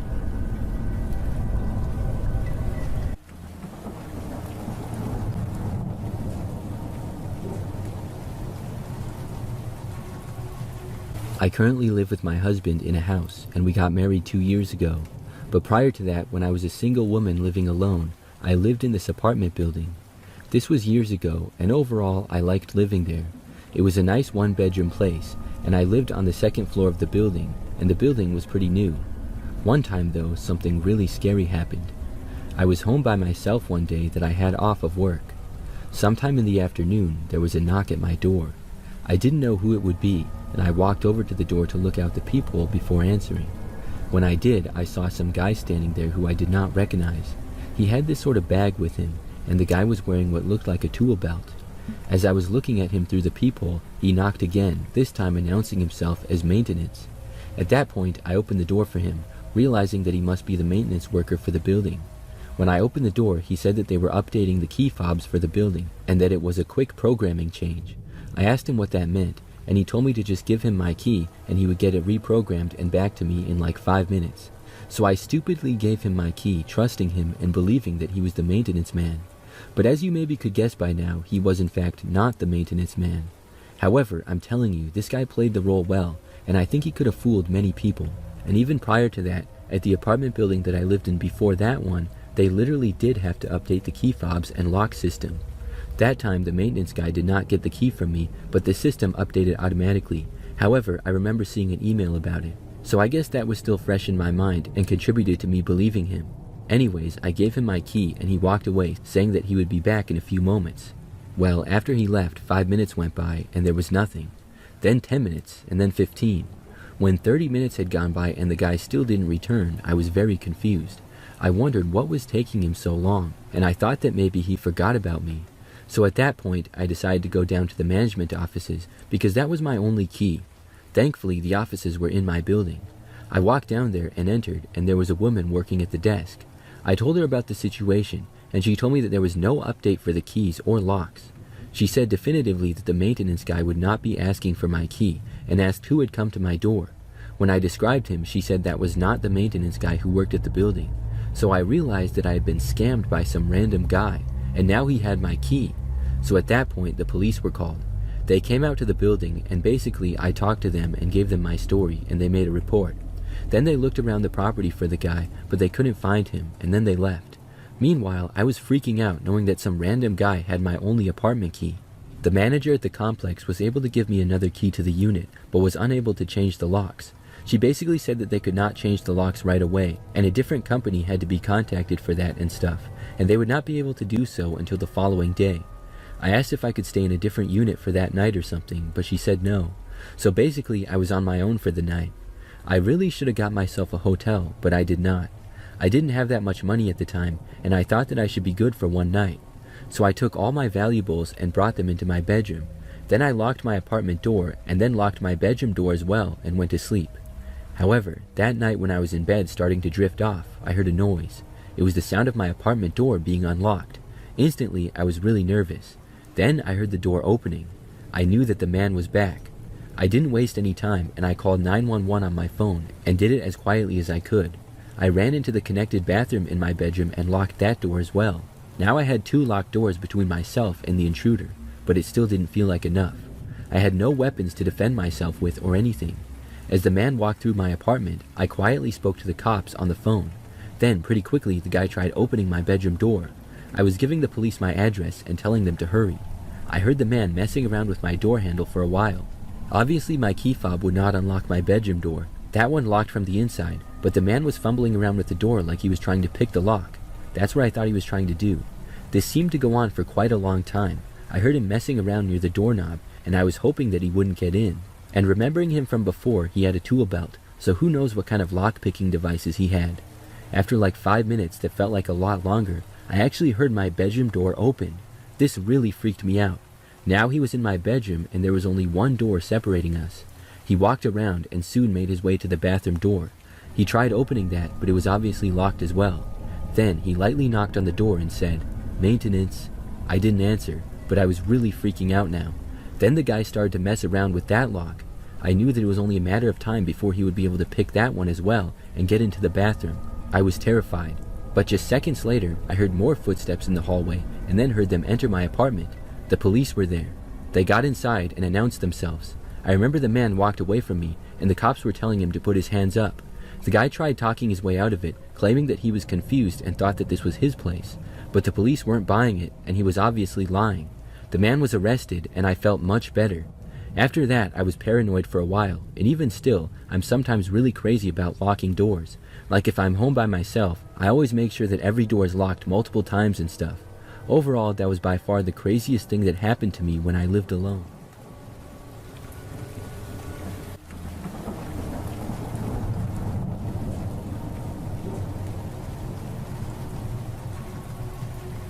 This happened 2 years ago. There was a normal day on the weekend and I happened to be home alone. I went about my business as usual and planned on just chilling and watching some movies for the night. I was used to being home alone, so I wasn't afraid at all. After all, I took precautions every time, and nothing remotely suspicious happened until then. At one point, I went on a walk as usual at midday. I usually have my headphones in, and at first I didn't notice that somebody was following me. But in the corner of my eye, I caught a glimpse of what seemed to be a silhouette that was matching my footsteps. The person was walking alongside me on the other side of the pavement, synchronizing their movements with mine while watching me. I gathered the courage to face the person. There was an ordinary-looking man, seemingly in his 40s. There was nothing odd, creepy, or unusual about him besides the look on his face, which was emotionless, stiff, and haunting somehow. I could only bear to look at him a few seconds, as his glance was really unsettling. I continued walking while turning off my music player to be more aware of my surroundings. I kept my headphones in though, as I didn't want to tip him off that something was wrong. Out of the blue, he turned and started walking towards me. My heart was pounding, but I didn't stop walking. He got close and then said something to me. He asked how my mother was doing. Even though a creeping sensation was taking over me at the bizarre question as I didn't know him, I took my headphones out and asked him to repeat. He repeated the question, and I said my mom was fine and asked him how he knew her since I had never seen him before. He evaded the question and said that he hoped her and my grandparents solved their family issues, which couldn't have been known about since our family keeps their business private, especially from strangers. I was really nervous as I refused to respond and avoided eye contact with him. I couldn't make out his features very well since I was determined not to look him straight in the face, and I walked faster, taking a different route back to my house. I looked behind once again and saw him in the same spot, but now he was smiling and it was creepy. Every inch of my body told me to run, but I refrained, thinking that he would be excited by this challenge of chasing me down. I got home and sent my mom a message providing this guy's description to see if she knew him. She didn't reply, but somehow I managed to calm down by the end of the day. I watched some movies like I had planned, and by the time I went to bed, I almost forgot about the strange occurrence from earlier. That was until I was awakened by a knock at the door to my flat. I was sleeping in the living room, so I heard it right away. I checked my phone, and it was 4 a.m. An unsettling sensation creeped into me as I was gathering the courage to go and look through the peephole. Then there was a knock again. I finally got up and pulled away the cover off my peephole. There was that same strange man from earlier, his head very close to the peephole. I cannot describe what a grotesque sight that was. He could see me watching him and smiled. I could make out his features better this time. He had piercing blue eyes, black greasy hair, and a hooked nose. The best words to describe his face expression are creepy and disturbing, as his large smile didn't go up to his eyes and his teeth were really clean and white. He also seemed to be well dressed. He didn't strike me as a homeless man at all. Me observing him took about 2 seconds, and then he started waving at me while quietly giggling. That sound and the hand gesture pushed me over the edge. My heart sank, and I instinctively pulled away from the door. I grabbed a knife that was in the kitchen, as I didn't own a bat, pepper spray, or a taser. I was walking towards the farthest spot in my house from the entrance when I heard the most horrifying sound. He was trying the door repeatedly and pushed hard on it many times, hoping that it would break free from the lock. When I heard this, I called the police and explained the situation in a quiet voice. They said they would send someone. A good 20 minutes later, I was holding the kitchen knife still in anticipation, without daring to look out the peephole again. I knew this guy was still standing at my door. I could hear him breathing, and he would try to push or kick the door again every few minutes or so. When the sirens emerged in the distance, I let out a sigh of relief. As they came, the guy was nowhere to be found. I didn't hear him leave, so he must have slipped away quietly. The police questioned me, and I provided the man's description to them. In the morning, my mom responded and said that she did not know anybody who matched the description of the man that I had described to her. I told her what happened and offered a better description of the man. She still had no clue. 2 years have passed since then, and no other occurrences have happened. I don't know exactly what his intentions were, or how he knew about my family, but I was paranoid for a while.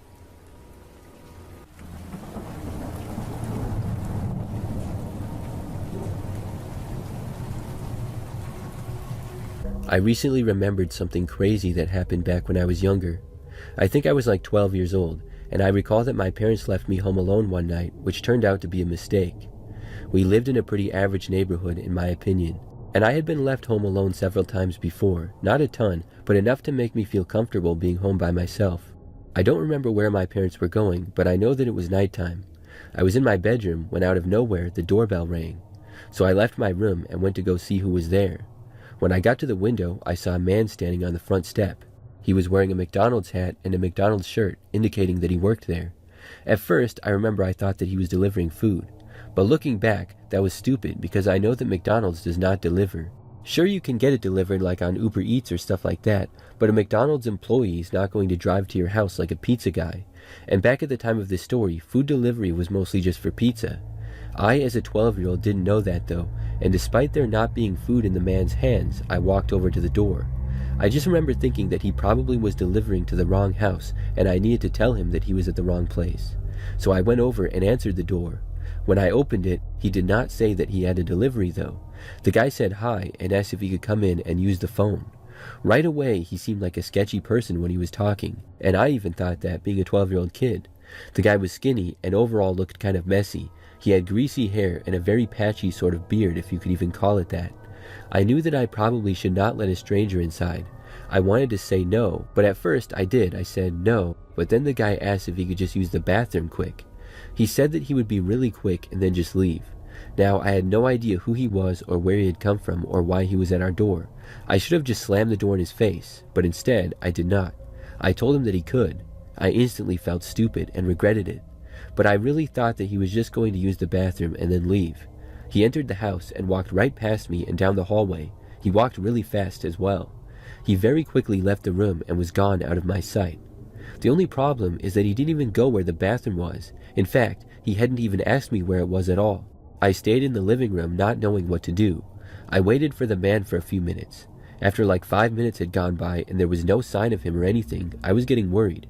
I walked over to where the bathroom was, and the door was open and the light was off. The man was not in there. I didn't know where he was. I nervously called out asking, but got no reply. Then I walked all around the house, but I didn't see him. I had no idea where he went. At that point, I got the phone and called my parents about it. When I told them what was going on, they told me to lock myself in my bedroom and said they were calling the police. So I did just that. When I was in my bedroom, I didn't hear anything at all. I had no clue if the guy was even still in our house, although I had never heard him leave or anything. So probably like 10 minutes later, the cops arrived. They entered the house and searched around for the man. He was found hiding in the basement. My parents got home a short time later. I'm not sure what the man's plan was. He was definitely sketchy though, and I don't really know what McDonald's had to do with this. He was just wearing a McDonald's uniform, but I remember hearing somebody say that he didn't even work there. I still feel stupid remembering it, knowing that I let him in the house. I obviously learned my lesson, but thankfully nothing like that happened again.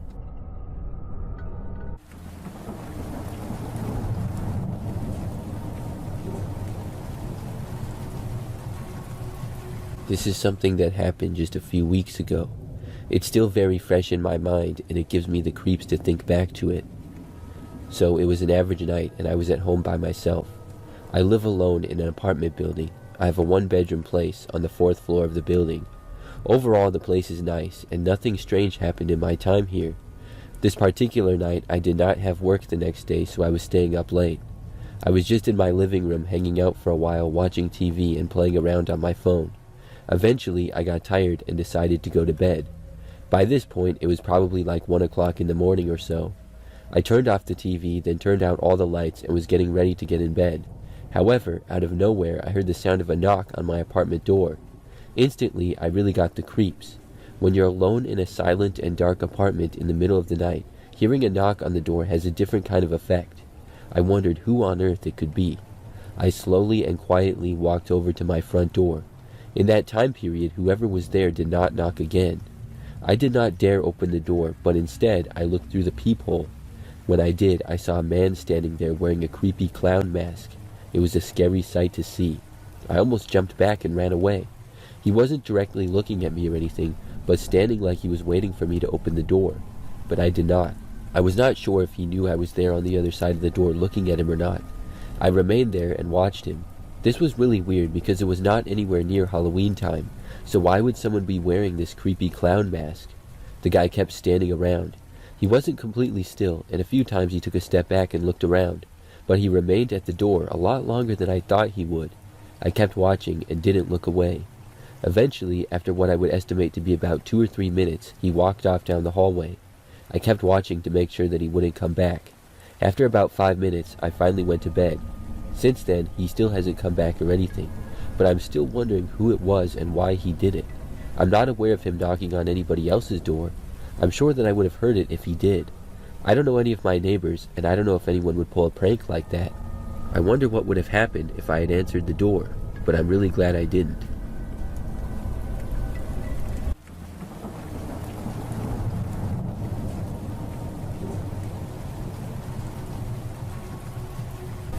I'm a woman in my late 20s who has recently decided to take my personal safety more seriously. Last winter, my boyfriend got me my first handgun as a Valentine's Day present. The same one he had, as I already had a bunch of range time with it. My boyfriend and his kids and I live 20 minutes outside of town in a small cabin in Alaska. While we're tucked away mostly by trees, we do have neighbors around us in a small neighborhood. We know most of the people who live in our loop and are familiar with everyone who takes walks around it. One morning in mid-October, we found a pack of crumpled up and mostly empty cigarettes and a couple butts scattered in our driveway. We were slightly spooked because no one we know smokes and we hadn't had any visitors. I mentioned maybe our dog had dragged them out of a neighbor's trash can since he had run off a couple times recently, but my boyfriend was still suspicious of how they were arrayed. We got a little more weary but mostly shrugged it off. I was home alone a couple of mornings later and hanging around the house in my pajamas, drinking coffee and thinking about doing some house chores. My puppy had been outside for a while, and at one point him running past a window in my bedroom caught my eye. He was stopped in the driveway in a very strange low stance, staring. I looked towards where he was facing. There in the woods, 20 feet from my house and 10 feet from my dog, was a woman. The first thing I noticed was her hands. They were outstretched at her sides and adorned with orange latex gloves. Next, I noticed her long, straight black hair, black skinny jeans, and her t-shirt cut off at the shoulders. She was standing just behind a short pile of logs with her head tilted back and her eyes closed. My brain was frozen initially. She stood there making weird movements. I got my phone out and called my boyfriend twice in rapid succession with no answer. I pulled up my camera to document, but my hands were shaking as I noticed my dog inching closer to her in curiosity. He was doing a weird back and forward dance, still in a half-curious, half-cautious pose. My mind was racing on what to do. Should I be videoing, or should I confront her first? Should I grab my gun? What if she was armed? What kind of drugs was she on? I realized I didn't want my pup to go near the crazy lady and knew my boyfriend would be so disappointed if I confronted an iffy situation unarmed. I also didn't want to escalate the situation by waving a gun around. All these thoughts rushed through my mind in rapid succession during the few seconds while I fumbled for my camera. My pup moved even closer to her, only a couple feet away, and I made up my mind. I dropped my phone on the bed and grabbed my pistol from the top of the dresser, slid it out of its holster, and pointed it down and out with my finger firmly on the trigger. I walked up to the front door and pulled it open. I stepped halfway out onto the steps with my right hand with the gun concealed behind the door. I can't for the life of me remember if I called for my dog or confronted her first, but in between every sentence I said to her, I called him back to me. The third time he listened, and I ushered him inside. I called out, "Ma'am, what are you doing?" She looked up at me mildly surprised and said kind of quietly, "Nothing." I stated, "Well, you're on my property and you're behaving very strangely." I was relieved to hear my voice was steady. She paused for a minute and said, "No, I'm going to Val's house." I asked her where Val's house was, as I was trying to get an idea of where she came from. She pointed at the house I was standing half outside of and said, "That's Val's house." I said very firmly, "No, this is my house." She responded with, "Okay, I'll leave." She started gathering objects from the ground, what looked like a red bandana, a dark sweater, and after a few seconds of watching her fumble, I realized she was putting her boots on. She stumbled through the woods towards the driveway, and I shut the door and ran for my phone. I got a video of her walking in wide zigzags down my driveway. Later, watching the video, I picked up more details I hadn't noticed, like the fact that she was wearing nice pricey boots and had a full sleeve tattooed on her right arm. This was my first questionable situation since I started concealing and carrying, and I was super glad to know the safety training I'd pounded into my head stuck. We posted the video on our local group page, and one of our neighbors messaged us not long after saying they'd found her clothes in their driveway and sent pictures. We never got any more info on who she was or who her friend Val was. I checked the woods multiple times and couldn't tell if she'd been sleeping there. I can't imagine my dog would have let her go unnoticed. I went through each shed and storage place on our property for signs of activity or anything missing, and it all looked normal, but we started locking up better after that.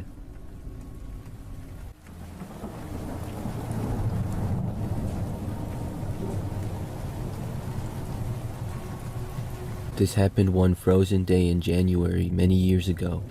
It was really cold out, probably well below freezing. I was home from college and at my parents' house.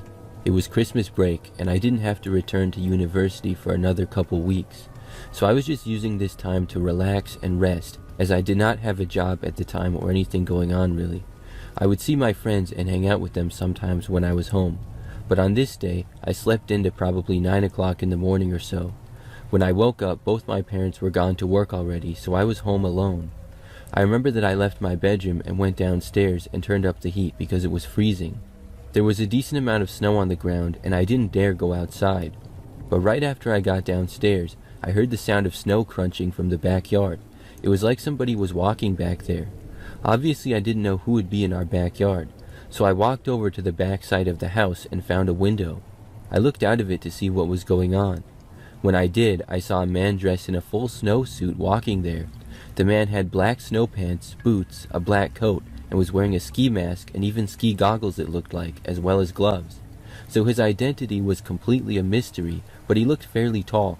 I watched as the man walked through our snow-filled yard and then headed towards the back patio area. Then he went over to the back door to the house and tried to open it, but it was locked. I was shocked to see that, and now I was also creeped out. But he didn't just try once and then leave. The man remained by the back door. He also didn't seem to notice me looking at him out the window. So I walked over towards the back door. Then I yelled at the guy to go away. I figured that would scare him off. I didn't know the reasoning of why he was here, but he probably figured that nobody was home. Surely after hearing me yell at him, he would turn around and run away. But he did not. Instead of leaving or doing anything at all, the man seemed completely unfazed. He just continued to stand there. And then he started loudly knocking on the door with his big black gloves. It was almost like he had never heard me, but I know that he had to have. I didn't answer the door. After the guy knocked for a little while, he then stopped that and started kicking at the door. And he had some heavy-duty boots on, so I was kind of concerned. His kicks were rattling the door, and I didn't know how well it would hold up. The man continued on and on, kicking the door, and I moved away from that area and quickly got to the phone. I dialed 911 and reported that a man was trying to break into our house. Then I called my parents. All the while I was making these phone calls, the man was continuing to try to kick the door down. Thankfully, it somehow did not break. After probably 5 minutes, he finally stopped. Then he seemingly walked away from the back door. I wasn't sure if he was leaving or just moving to another location to try to break into the house. So I went over to a back window after not hearing anything for a little while. When I looked, the man was no longer there. I didn't see him in the backyard at all. The police got there minutes later. They searched around the property and a bit of the neighborhood, but they somehow didn't find the guy. I'm not sure where he went. Possibly he had a car parked on another street nearby. I never found out who he was or why he did it. Why our house? It wasn't the nicest on the block or anything. That was a crazy thing.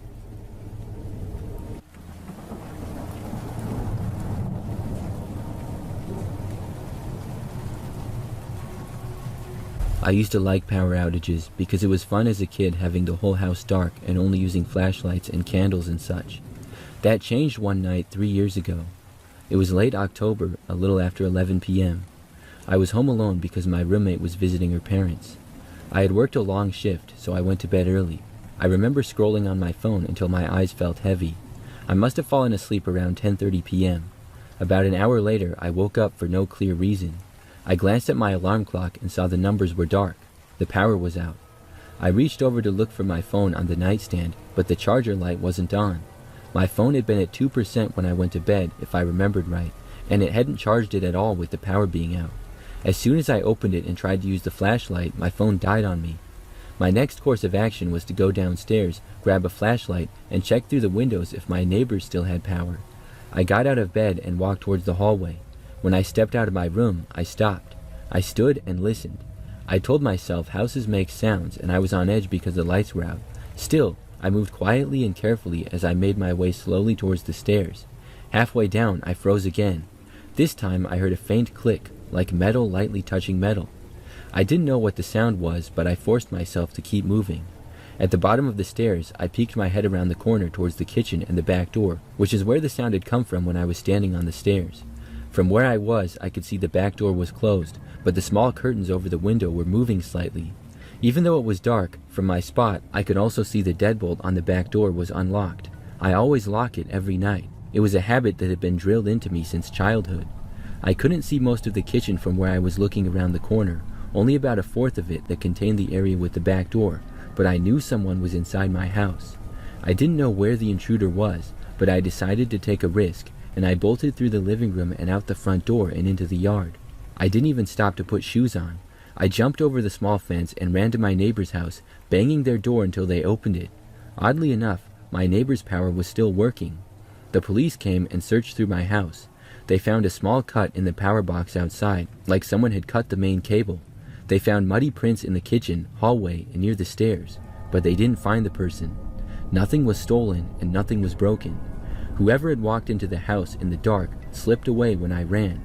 With the intruder cutting the power to my house and then not breaking or taking anything, it felt like some sort of personal attack to me. For months after, I slept with a light on and even bought a gun to keep near me at night, just in case that same intruder ever thinks of trying again whatever they were planning.